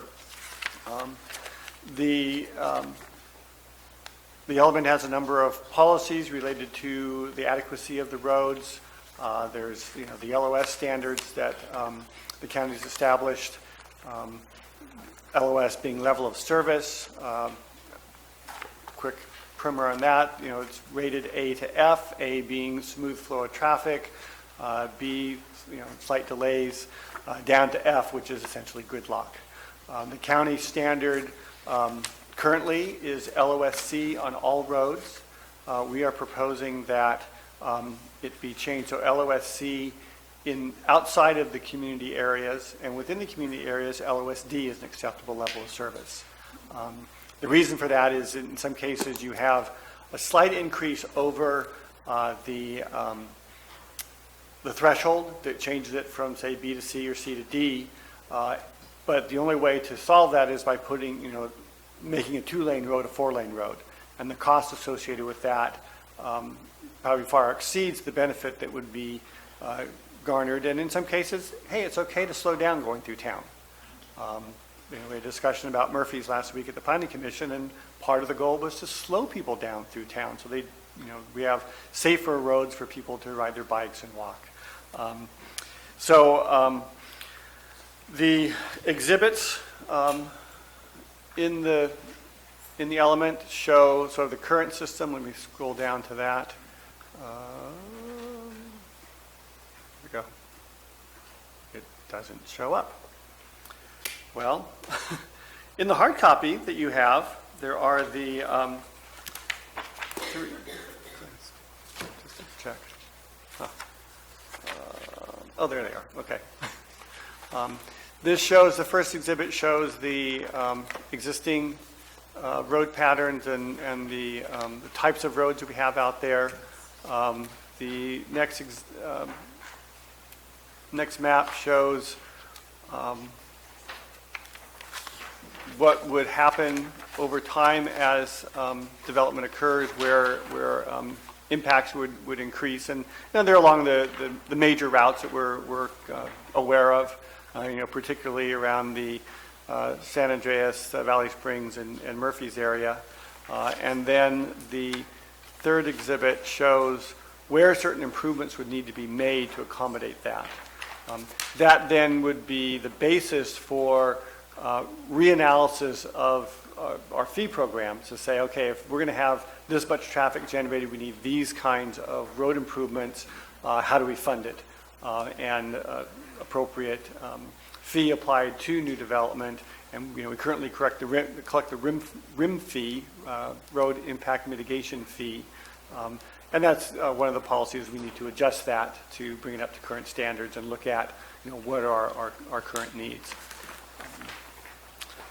There is one minor correction on page C11 where it talks about public transit, and it references the line to Delta College in Stockton. That no longer exists, so I recommend that we strike that phrase.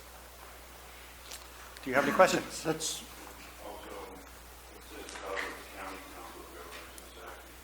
Oh. Yes, thank you. Just a quick housekeeping thing. Is everybody okay with changing the bus line in the document? So no longer exists. Just housekeeping. No objections. Thanks. Questions from the board? Where do you guys want to go? Peter, can you go back to the existing circulation system map? One more. Yeah, that one. Yeah, that one. Can you blow that up? I'm more interested in the Valley Springs, if we can zoom in on that. Of course you are. Maybe. The San Andreas is pretty accurate. I don't think this is, what is the dotted? So I'm sorry, I'm having computer problems here. I'm used to zooming in the other way.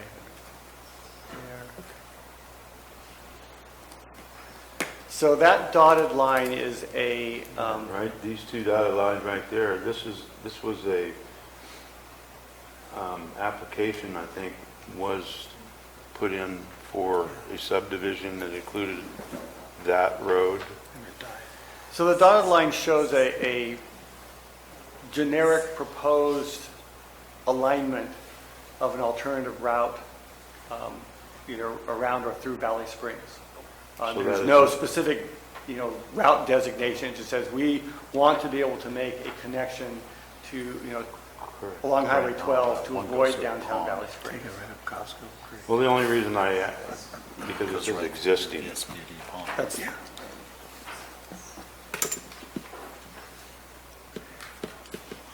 yes, and that it doesn't exist today. You're absolutely right.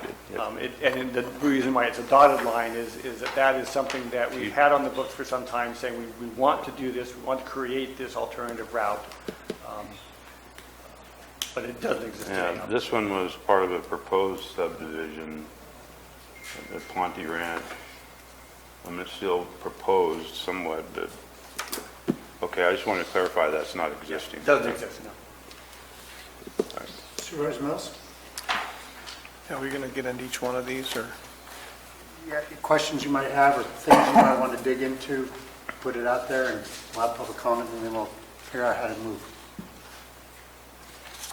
Well, my concern is RIM fees, but that's got to be a separate discussion here, so let's get the public's input. Supervisor Callaway? Mr. Mauer, on the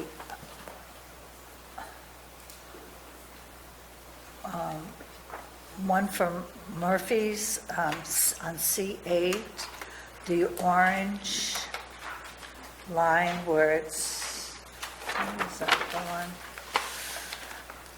They're putting in, as we speak, plans for a middle lane.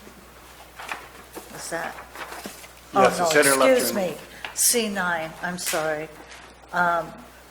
The map shows widen road to 4 lanes, but as we speak, they're putting in the middle lane. Does that change this in any way? It does not. What that yellow through there is saying is that if at the build-out of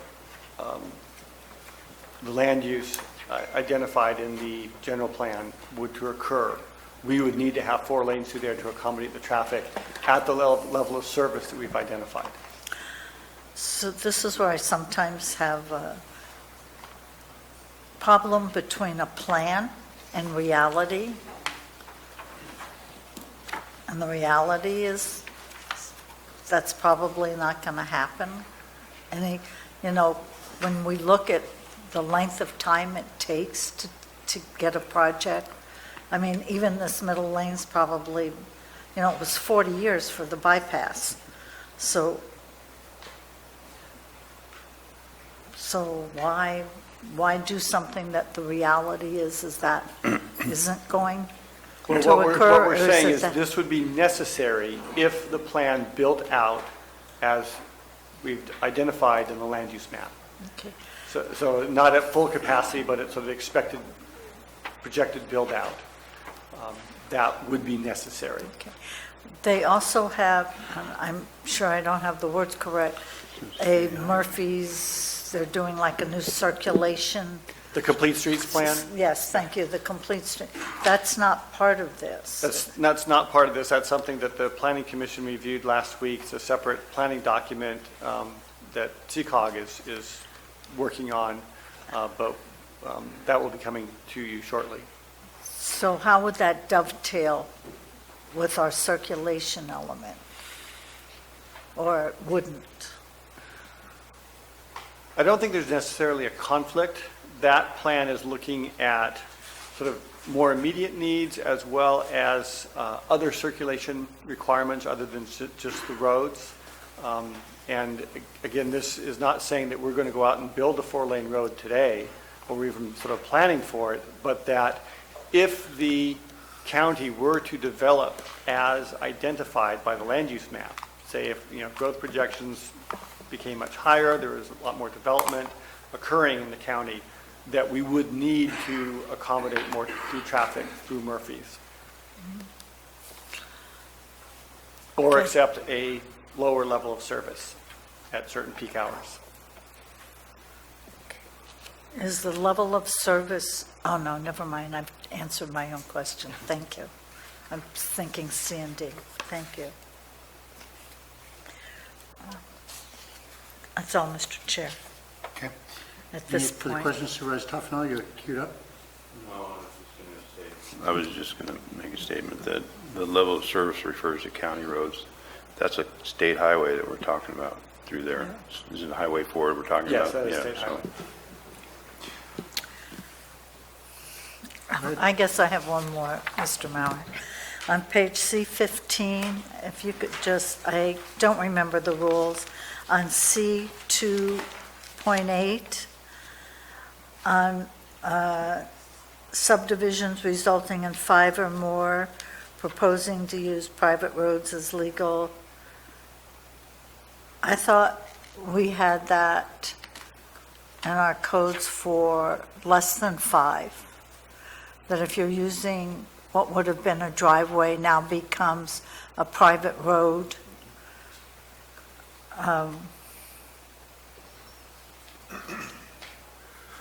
And so how did we come up with 5 when if I have something and then I subdivide and my driveway now becomes a road, I have to bring it up to road standards? So the 5 parcels is the threshold for whether it's a parcel map or a subdivision map. We have typically not required road maintenance agreements or provisions on parcel maps that we do with a subdivision map. That doesn't mean that we can't change that. This is the time for that kind of policy discussion. If we think that's appropriate for parcel maps, then we can certainly modify the language of that policy. The concern is that typically parcel map roads have been private. The county has not had an interest in it. They may have been offered for dedication, but rejected because we just consider them private roads, and the individual homeowners along that road can deal with it. Once you're creating more parcels, there's more use of that road and an expectation by people that buy into that subdivision that those roads will be maintained somehow. The county can't do it. We have more than enough road maintenance with our own county road system than we can handle. We certainly don't want to start maintaining private roads. And so a typical condition on a rural subdivision map or any subdivision map is that they form a road maintenance entity to ensure that those roads are maintained over time, and the homeowners pay into that to fund those improvements. So would this be the time that we would, I think that if a private road goes from like a driveway and becomes a road, even though it's private, they should have a road maintenance agreement. We could certainly make that a policy. Because we get caught up in that, well, my road, and why isn't the county doing something? And we have that. That's really common. So I think road maintenance agreements need to be developed when we start going from a driveway or whatever to a road. Yeah. Supervisor Mills. Well, and to that point is again, this is policy discussion we should have, is where the encroachments happen. Because when you're in private driveways or you have large subdivisions of multiple homes, that's where you always have the problems, right there where you are hitting the public highway, the county maintained roadway, and then who takes care of that? They somehow seem to fall away from being responsible for it. So I think it's a policy discussion we need to have. Just have some public comment, and then we'll come back, and it seems to be the primary item that came up. So public comment on circulation element of the general plan. Marty, lead us off. So I brought this up a little earlier, and I understand I was in the wrong section. So in the Toyon area, now we just turned all of that into industrial. Thank you, industrial, which ultimately could add even more traffic, big traffic. Just a couple of weeks ago, I'm coming from Valley Springs, and I go up over the hill, and there's a passing lane there. People get going really, really fast in there, 60, sometimes more, to get around the cars before the lane goes away, which is right at the turn in where the school buses are. And just past that is that other driveway that is considered so dangerous enough that we can't allow projects in there because of that intersection. And so I'm coming up around there, and there's a semi parked right there between the two driveways, blocking the entire view of that scary, dangerous intersection, or ingress, egress. And so I slowed way down because I thought I saw a car go in this side of the semi and never came out the other side, and I went, ooh. So I slowed way down, and that woman was terrified, trying to figure out, what do I do? What do I do? You know, I take my life in my own hands. So I want to know, I went to the planning department a long time ago about that, wanted to know, what are we doing about this? Because we talk about property rights all the time. The people that own property in there, they can't do anything with it because of this scary intersection. And now that the historic barn property there is apparently for sale, and maybe the tower, water tower, is there not another opportunity to block off the dangerous intersection? I saw them do it on 26 near Silver Rapids when they wanted to take out a dangerous intersection. They created a cul-de-sac there. And is there not an opportunity now to put in a road between the barn and the property behind it, where all the people back in that other area can then come through and everyone come in and out where the buses go? Because it'd be nice if we got the cart before the horse, if we're going to have a lot more traffic in this industrial area.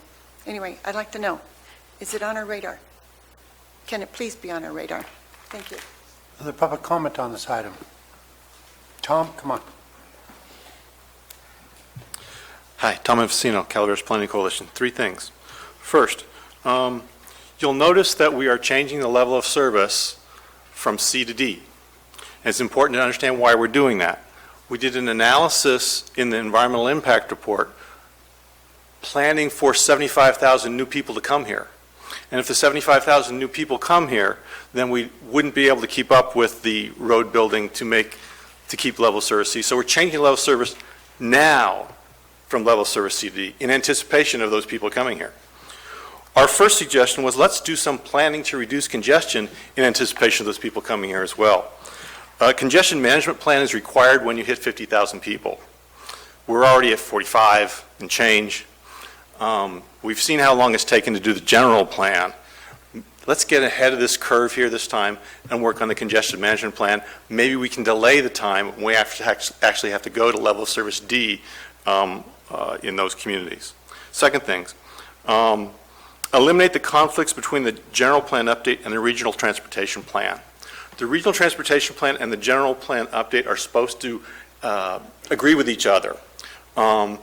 We don't have currently a mechanism for doing that. There's no agreement between the county and the COG to get together and make those 2 things agree. We think it's a worthwhile effort. We gave you a list of the inconsistencies when we commented on the regional transportation plan. You have that list. You might want to go through it and make the 2 match. The last thing, we have a bunch of pedestrian plans and bicycle plans and mobility plans that COG has worked on and gotten done, but the county hasn't actually adopted them. So it might be a good idea while we're doing this process to actually commit, say, you know what, we did a lot of work, we spent a lot of money on those plans, why don't we commit as a county to, yeah, let's adopt them, not let's just leave them sitting there on the shelf. So those are my 3 things. Thanks. Thank you. Is there other public comment? Seeing none, I'll bring it back to the board. Okay.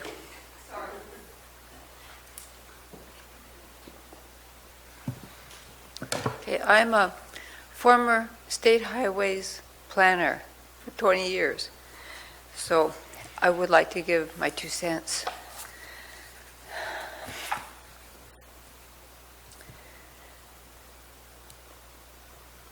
There are some concerns I've had ever since I've been here. When I found out that COG had done a lot of plans, but I think, if I remember correctly, there's only one project that had actually been done. So I thought it was kind of strange. Why is COG doing this? Why isn't Public Works doing it? And it seemed to me at that time, I tried to get some answers, and I did get a few, but basically, to me, it would make more sense if Public Works had a traffic engineer on staff, and that person looked at all these different issues, because it seems like a lot of money may have been wasted in plans that will never be carried out. Or if they are carried out, some of them really are not that helpful, or that provide that much extra safety that they're really worth it. So That's really my major concern. And my second concern is what I call the federal fads. For some time, Federal Highways was trying to get the various state highways. I know you folks don't worry about state highways much often, but we were told that, okay, you don't have to do roundabouts, but you do need to consider them. And I think we didn't have to do complete streets, but we had to consider them. And I thought, well, if you care about bicyclists, you would never want to do complete streets, ever. It's a good way to kill bicyclists, and I'm a former bicyclist. So I bicycled on county highways and state routes on the side of the road, and I had balloon tires.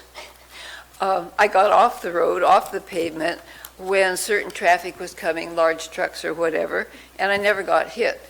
Many of the folks I know who work for state highways in Honolulu were hit. Every single bicyclist I knew had a broken arm, broken leg.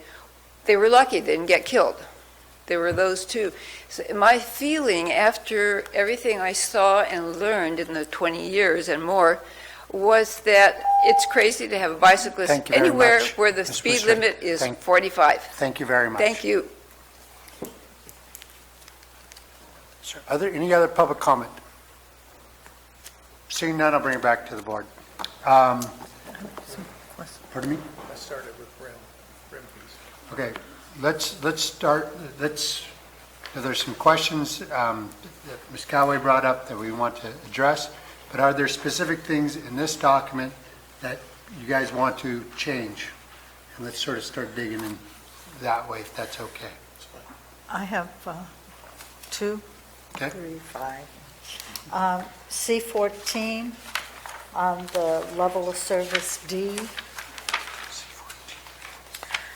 Am I reading this correctly, that we're saying level of service D between Lakemont and Henry to Sierra Parkway, it's acceptable to have a level of service D?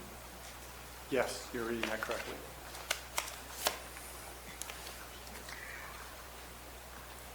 From Henry to Sierra Parkway is a huge, Sierra Parkway is up near Dorrington. So we're going to say it's a level of service D from Henry, which is the road with the big burgers on, Right. and the White Pines Bar, to Dorrington will be a level of service D. That is what this plan is saying, yes.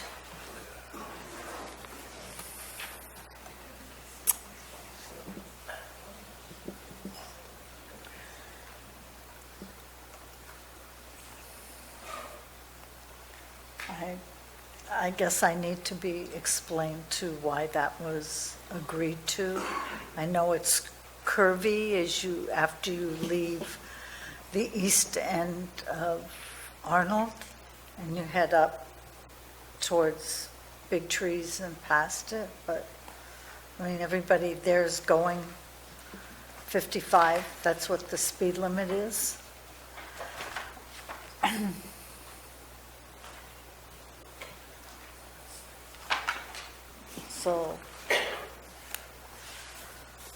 So that's my one item. My second item, Which one is that specifically? C14, level of service DC 2.2, 2.2, which one? Lakemont, Henry to Sierra Parkway. The second item I have, Mr. Maurer, should I wait? Or? No, just go ahead. Okay, I'll see if I can is address it page all. 17, C 3.5. Does that mean that ensure new developments incorporate measures into the project design, et cetera, for alternative modes. Does that mean that they will be having walking paths and bike paths on their projects? Those are potentially alternative modes of transport, yes. So that would be a possible mitigation? Like all these huge projects that will at maybe some point come to fruition in Copper? Or even a small one, have a walking path and a bike path? So this policy would address the concern that, all new development does have, creates automobile traffic,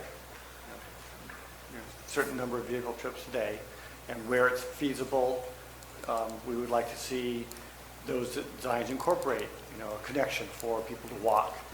So if you've got a subdivision that's next to a commercial area, why not put a pathway or something so that people could walk to that rather than have to drive all the way around out to the main entrance? And then, that's what that. I think if we look at the implementation measure 3B, it talks a little bit about, some of the other alternatives, including, transit. Where do we put a transit stop? That's an alternative mode of transportation. So maybe if it's a large subdivision that could support, let's put a transit stop in. So it's not we're saying that you have to do all these things, but we would look at it in the context of the size of the project, where it's located. Are there ways that we can reduce the number of vehicle trips that has air quality impacts, greenhouse gas impacts, all the other kind of things besides just impact to roads that we're looking at trying to reduce.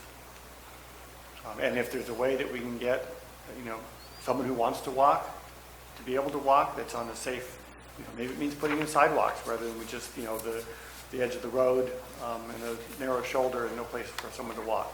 So those are the kinds of things that that's looking at.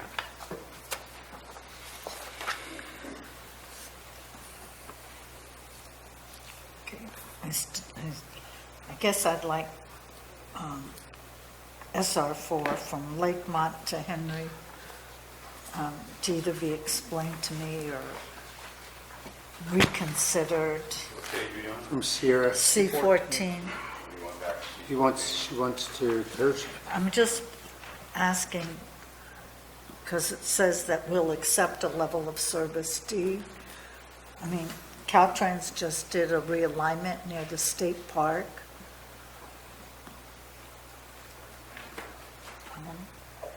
I believe that list of streets, those roads are already operating at LOSD during peak times. And so unless we're prepared to straighten that road or widen that road or modify the traffic controls on that we would already be out of compliance with those road sections. But you look at the Utica grade, that's a D, or at least I perceive it as a D compared. I'm not dying on the vine on this, Peter. I'm just trying to it just explain didn't why seem realistic yeah. to me. Do we want to, Rita, would you like to propose that to the board to consider? No, I want to understand it. I'm not asking, it just didn't seem acceptable. Utica grade, I could understand, but I have one other, Gary can maybe answer that. Gary, on C19, the Valley Springs circulation realignment, That's what we had. wasn't that done some time ago? No? No, that was, you're thinking of the intersection. This has to do with two dotted blue lines. Okay, These are thank the you. two that I asked Peter about earlier, that was, he had under existing. Supervisor Milton, I'm sorry, Ms. Cowley. So I guess the only one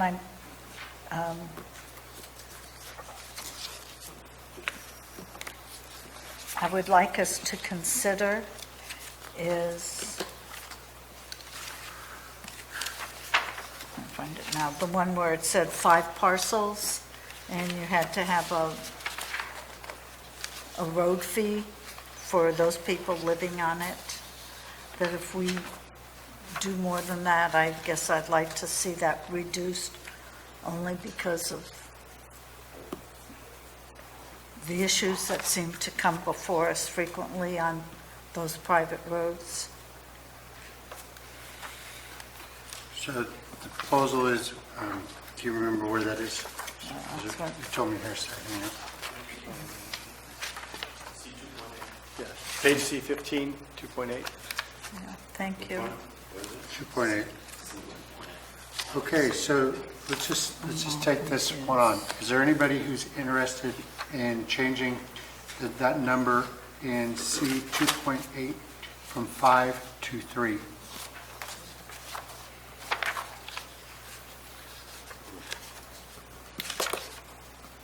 Supervisor Callaway's a yes.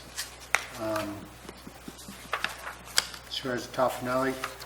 Is there, no? No? No. No. It stays at 5.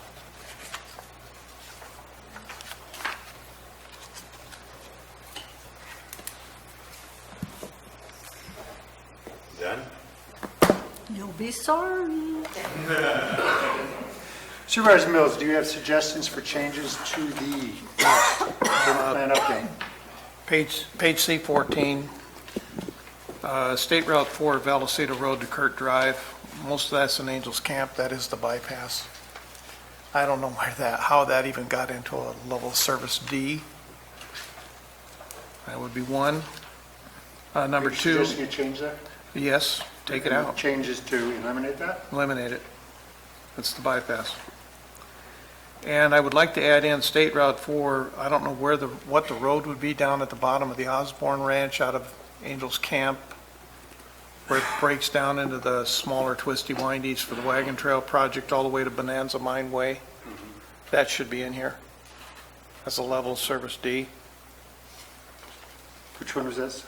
No, it's one to add. Oh, you wanted to add? It's one that would be added. State Route 4 from, I'm not certain, it's not Kurt Drive. It's basically, there's mail about 2,500 west Highway 4 and all the way to Bonanza Mine Way should be added. And we're talking about on page C15, again, in Angels Camp, State Route 49 from Dogtown Road to State Route 4 West, that's Angels Camp. And State Route 49 Mark Twain Road to Bret Harte Road, that's in Angels Camp. And State Route 49 Bret Harte Road to South Vallecito Road, State Route 4 to Vallecito Road, that's also in Angels Camp. Those are not county. We have no issues with them. So do you want to just make a broad statement that we eliminate all We state eliminate- highways from its plan? Well, that the ones in Angels Camp, why would they even be in here in our list? But I want to be sure that we do add in the road that has affected us the most, and that is the Wagon Trail project. Mr. Mauer, do you have any response to that? I just threw a lot of stuff out. Yeah, Sorry. So wish we had the traffic Was there any- consultants here to assist with me on this one. So my recollection is that the city, because the development in the county will be impacting city roads, because traffic does, county traffic does go through the city. If you're coming from Vallecito or Murphy's to 49 South, you have to take the Vallecito, the old road, the old highway. If we want to go there, though, the bypass should be off this table. It's not a D. Even in its worst day, it's never a D. That's State Route 4, Vallecito Road to Kurt Drive. If it's okay, I would like to maybe revisit this issue. 'Cause We can I'm check not- with Caltrans as to what their service level would be for that, but I'm pretty certain it's not a D. Let me, before we go digging on that, Peter, let's just make sure that the board is giving you clear direction. So Dennis, maybe we could go through these, or unless you want to lump them all together and sort of see where everybody's at. Well, if the idea is that we impact the city of Angels Camp and the state highways within the city, I understand them for being there. Okay. But but I want to be certain that that bypass is absolutely not a D, and that we do include the wagon trail project. Can I suggest then that we let Peter work it out? We decide not to make a move on it at this point. If there is a problem with that, Mr. Maurer can let us know tomorrow, and then we'll circle back on this specific piece only. The one question we do want to put in is, you had a specific ad on State Right for, I think you had Pin Mine, or not, Pin Mine's in my district. It's in yours. Yeah. Bonanza Mine. Bonanza Mine.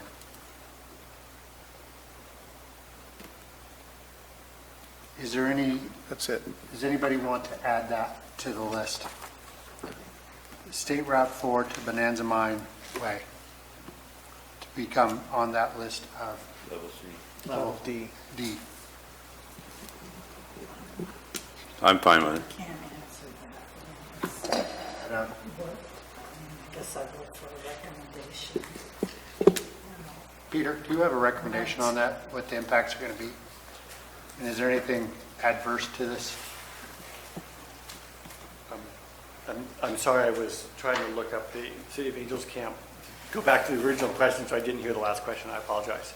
It's all right. We were talking about adding, Supervisor Mills is suggesting that we add State Route 4 to Bonanza Way and add that to a level D service. If that truly is going to get to LOSD or is at LOSD now, I would want to check with Caltrans on that to make sure. But if that's the case, then we would certainly want to add it to the list. It was in the grants we just wrote, they were LSD, and we just got a notification today we didn't get the grant, so.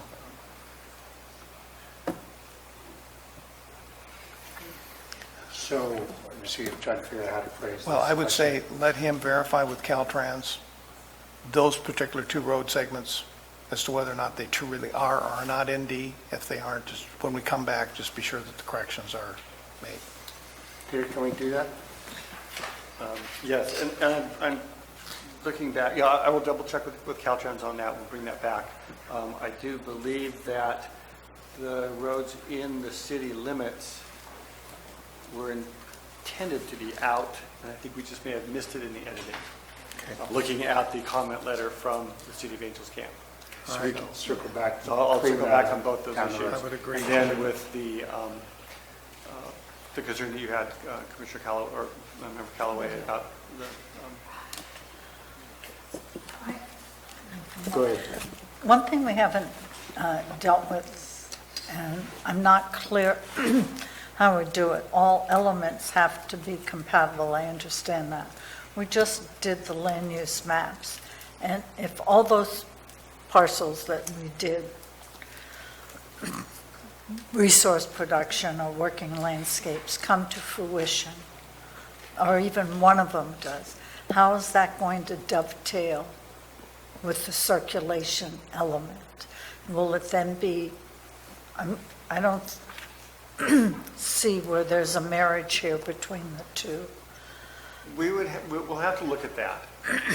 And that's always a risk when you start changing land use patterns, that you then affect other impacts.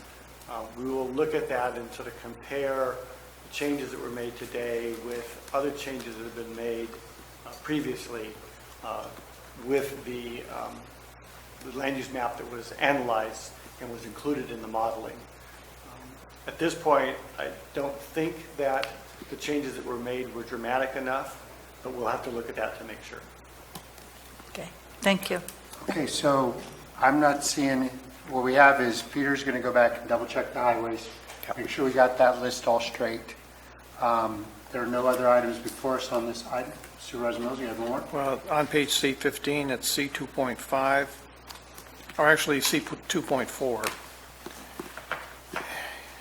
It's been my contention for quite some time that the RIM fees that are generated because of impacts of a project in one area of the county don't oftentimes result in fixing the impacts in that particular area of the county.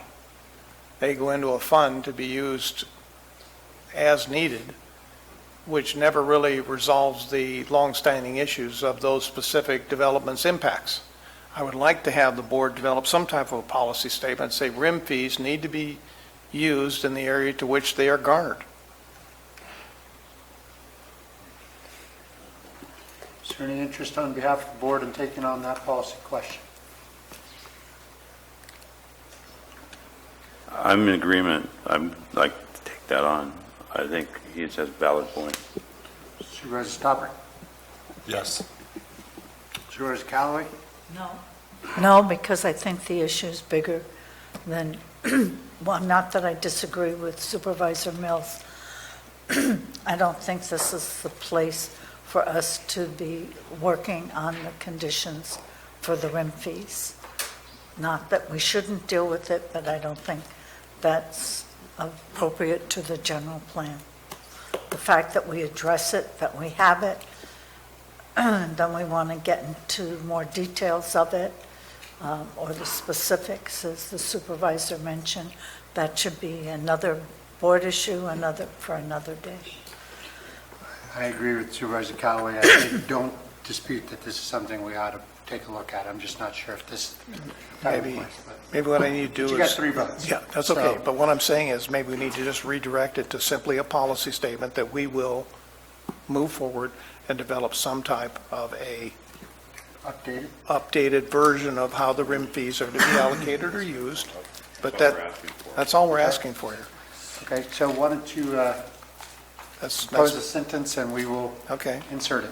And that is that a policy statement that the board will, and the staff will move forward in developing an updated RIM fee program to ensure that RIM fees are used in the areas to which they have been impacted, the impacts have been created. I can't support the last part of what you're saying. I don't have a problem with the first part. I don't necessarily agree. That is actually already in the plan. The implementation measure C2D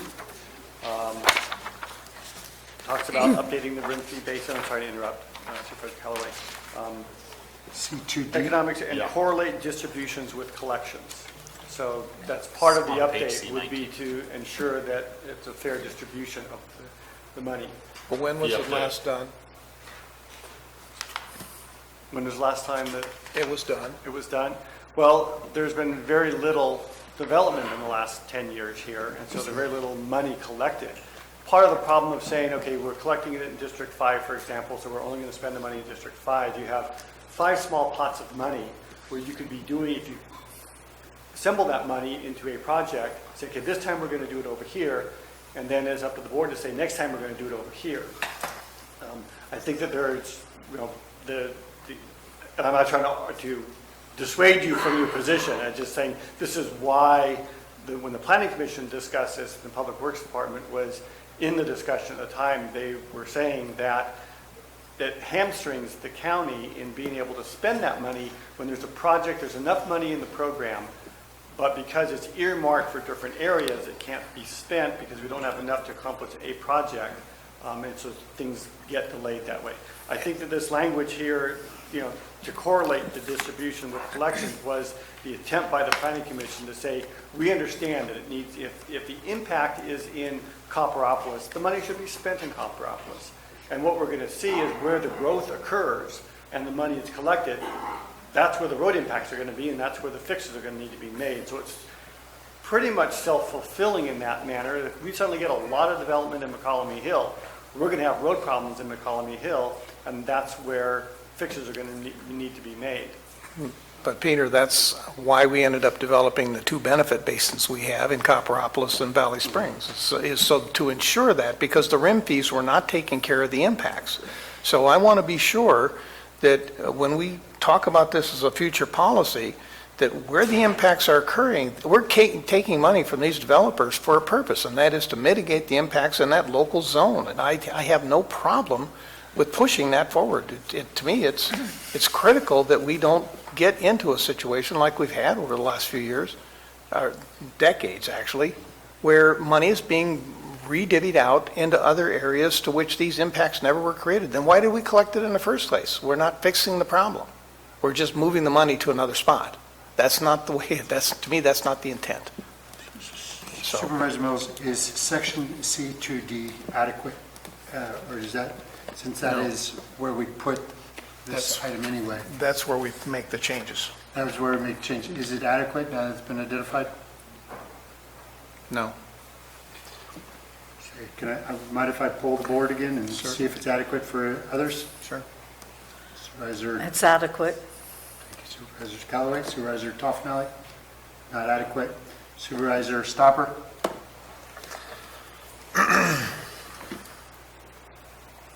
Let me read it again real quick.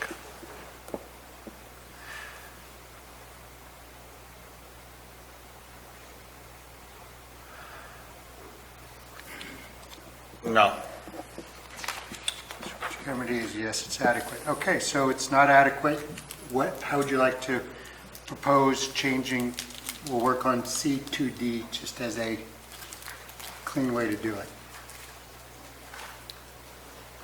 Can I possibly read an option here? Sure. To regularly update the road impact mitigation benefit based, well, actually, road impact is primary here. Benefit based on other impact fee to ensure that those fees are used in the location of which they are brought forward or paid for, or whatever you want to use. Collected? I mean, Pardon me? we, What'd you use? Collected? Collected? but Great.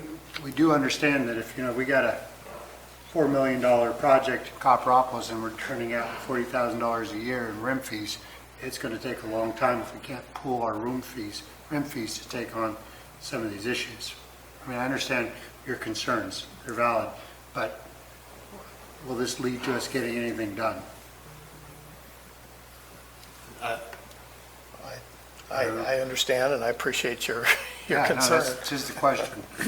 I mean, at some point, we need to look at this as a county, not as respective district supervisors. Because if you collect $1,000 in District 3, because we don't have a lot of that, it's just going to sit there forever if we just say it can only be spent where it's collected in District 3, where if the need needs to be in Valley Springs or Copper, and there's a project and you need the 1,000, my feeling is that's where you take the $1,000 in RIM fee money. I also want to say that just because they're collected in Copperopolis doesn't mean that the traffic flow doesn't impact an area going to or from either way. So there could be some of that impact substantially to other parts of the community that do need to be dealt with. So then you will give me Copperopolis money to fix a problem in District 3. Well, Based on what he's saying, I don't get your money. I think you both have very good points, and I do think that it does need, money should mitigate the and benefit the people that are paying towards that. At the same time, such is not always the case.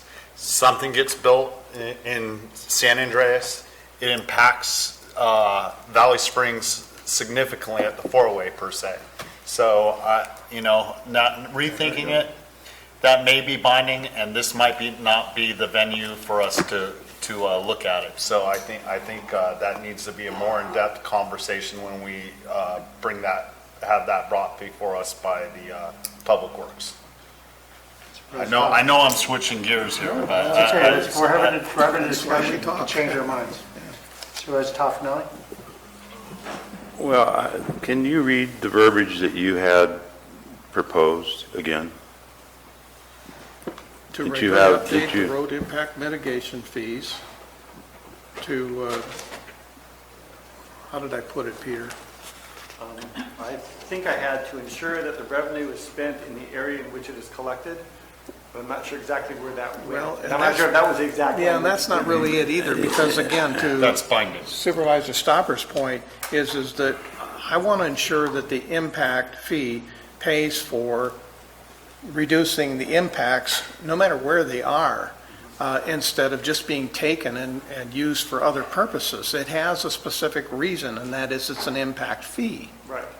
So that's the whole goal here is to, as Supervisor Stopper said, if the impact in San Andreas creates a problem in Valley Springs, then likewise, that impact fee should be used to help reduce that impact. But if it goes to, say, Copperopolis, which never sees any, to me, that makes no sense. We didn't collect it for that reason. So the RIM fee is the countywide fee, and as described to me by a former public works director, is that traffic, sort of anywhere in the county can ultimately go to somewhere else in the county. If I am, living in Arnold and I am traveling to Valley Springs, I've got to get there somehow. Now, most of that's on state highways. This is for specifically county roads. But we have the benefit basin fees, which are very specific, geographic boundaries, and that money is collected specifically for those improvements in that area. I think that I'm not sure what the language is that would get to where you want to be that shows that there is a nexus between the money that's connected and where it's spent. And that's actually done when we adopt the fee. We have to do a nexus study, and we have to show that these the costs are associated with the impact that's creating it. Maybe that's what I'm trying to get to, is that we want to be sure that the money that we received is used to ensure that the impact is being mitigated, no matter where it is. It's got to stay in that area. We do have the annual roads program that we put together, and monies are in there as well. So, that can be a board decision. If we want to shift money from one place to another, we have that ability.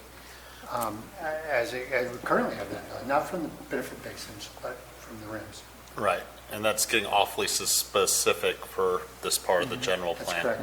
Supervisor Toffenali, you had something to add? Well, I'm thinking now, can we poll the board on accepting the language in 2.4 the way it is and bring the RIM fees back at some point, possibly as a study session, or revisit it, and we can reset the policy, the RIM fee policy at that time? I would appreciate that. I would appreciate that. Very well. I do not believe there are any other items on the circulation element. Everybody agree? I have one question. Concerning development on this circulation element. We had a discussion earlier of the copper developments and the Little John Road with only having one way in and one way out. The circulation element, I think, in my opinion, should address that on new development, requiring them to have at least 2 ways in and 2 ways out. I don't see it anywhere in here that I saw it, unless you can point me to the direction where that language is in here, that we are going to require that. I think it might be under C 2.10. It's specific. Or would one Under 4290. And C what? C 2.10. I think it might go under 4290. It jumped out at me. You're right. That would certainly require that. Yeah. Right. Fire safe regulations also. So it's there. Well, it is and it isn't. It doesn't doesn't say to. specifically state that the requirements are. What's the code section say, though? That would probably be the definition you're looking for. You got C.1.13, strive to increase roadway connectivity, but that doesn't speak specifically to what you're saying. Ingress and egress.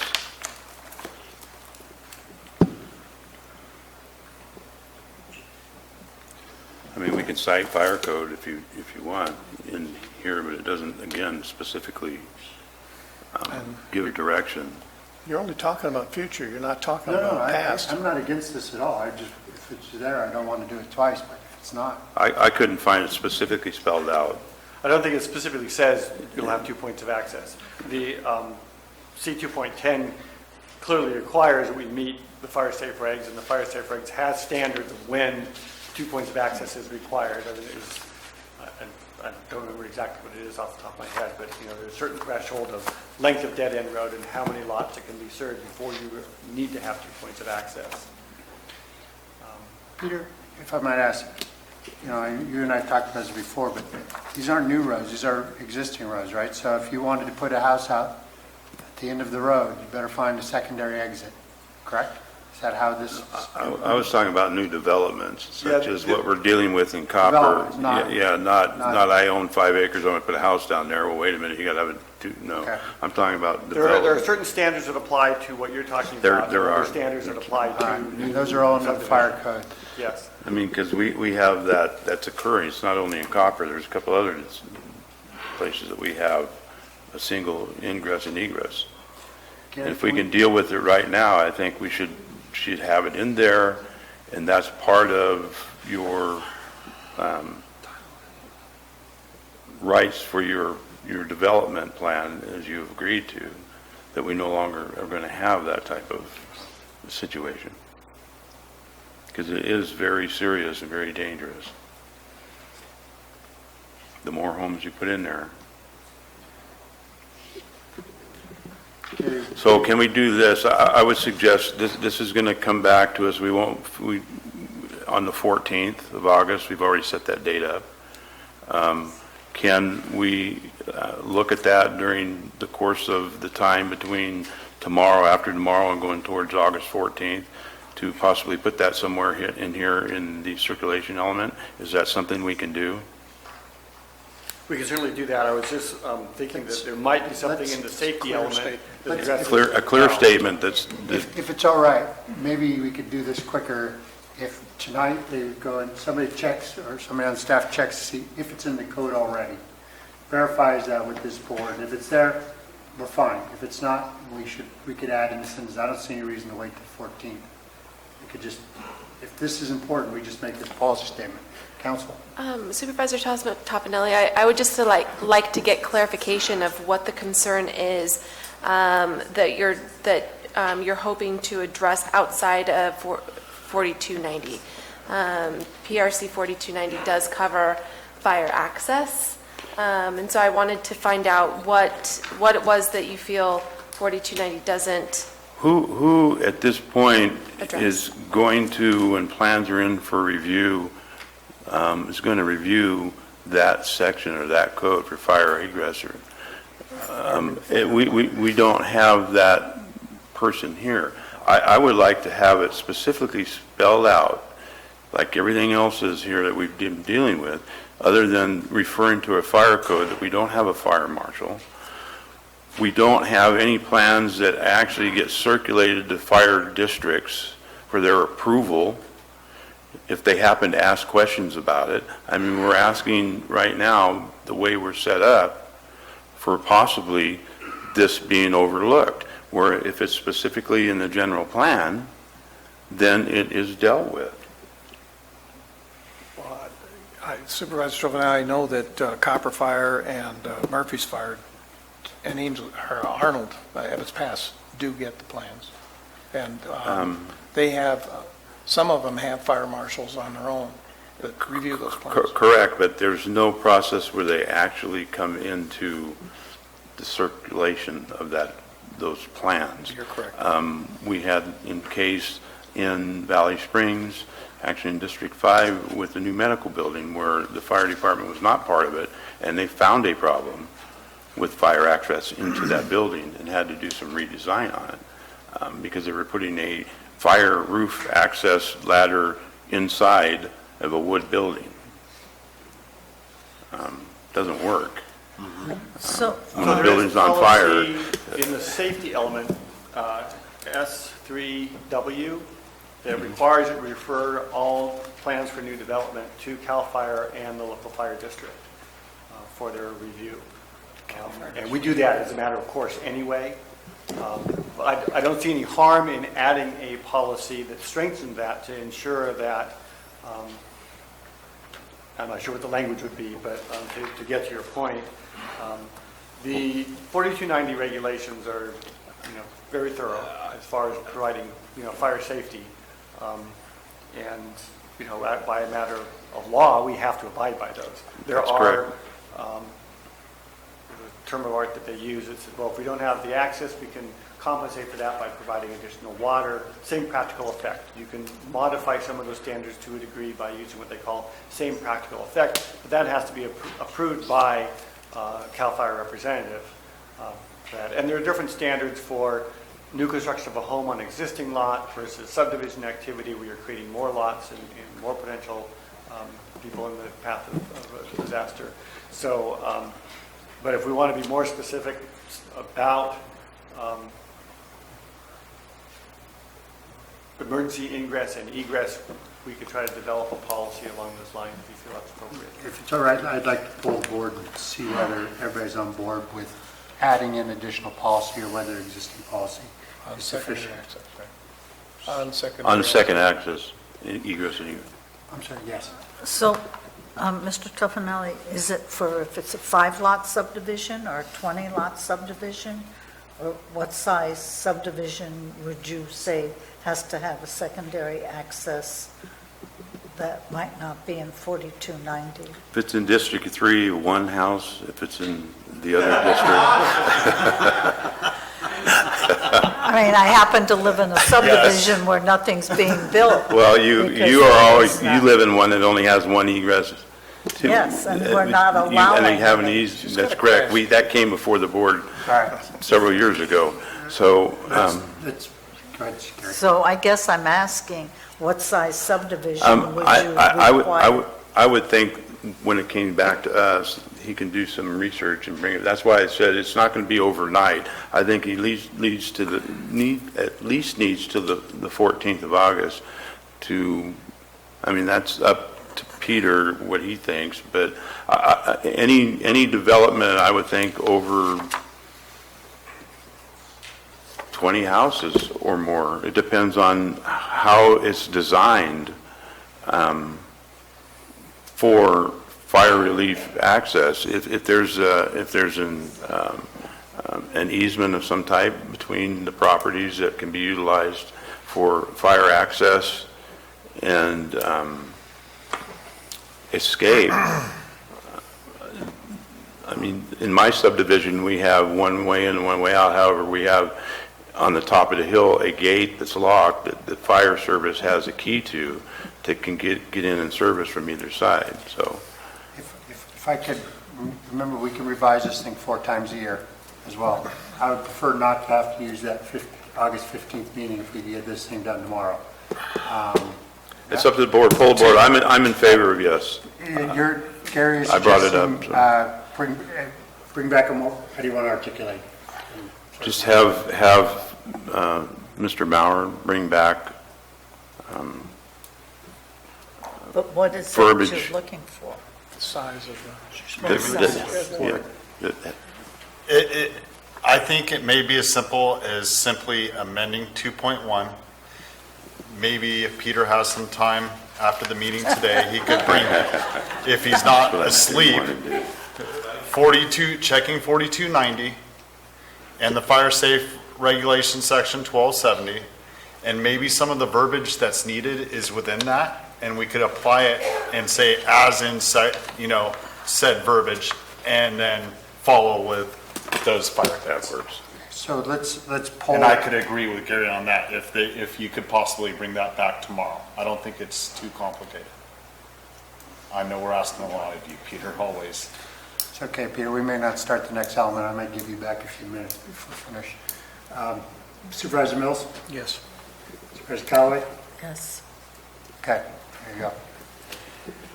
Thank you. Talk about this tomorrow, right? Yeah. Okay, are there any other items on the circulation element that we want to take on today? So just so I'm clear, we've made some minor corrections to the verbiage on page 11 under public transit. We're going to be double checking the list of road length or segments that we've accepted at level service D. And I will be looking at developing some policy language regarding 2 points of access along the lines of what 4290 requires, and being more specific in our general plan to ensure that it's. Was there anything else I missed on the list? Here's what I'd like to propose. It is 4:30. I told everybody we were going to quit at 5 unless somebody wants to go past 5. And we want to start the resource production element now. I'm going to propose that we let Peter go back and do this research. It could be top of the agenda tomorrow morning to check off those boxes. I'd like to go into closed session at 8:30 tomorrow morning, as we're continuing closed session and reopen, and not reopen, but continue the hearing at 9 o'clock. What do you guys think? Or do you want to start on resource production element now? Fresh start. Fresh start? And we'll deal with your question first thing on top of the list.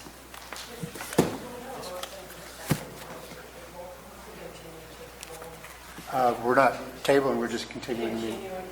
Can I just recess? Can I just recess us till tomorrow morning?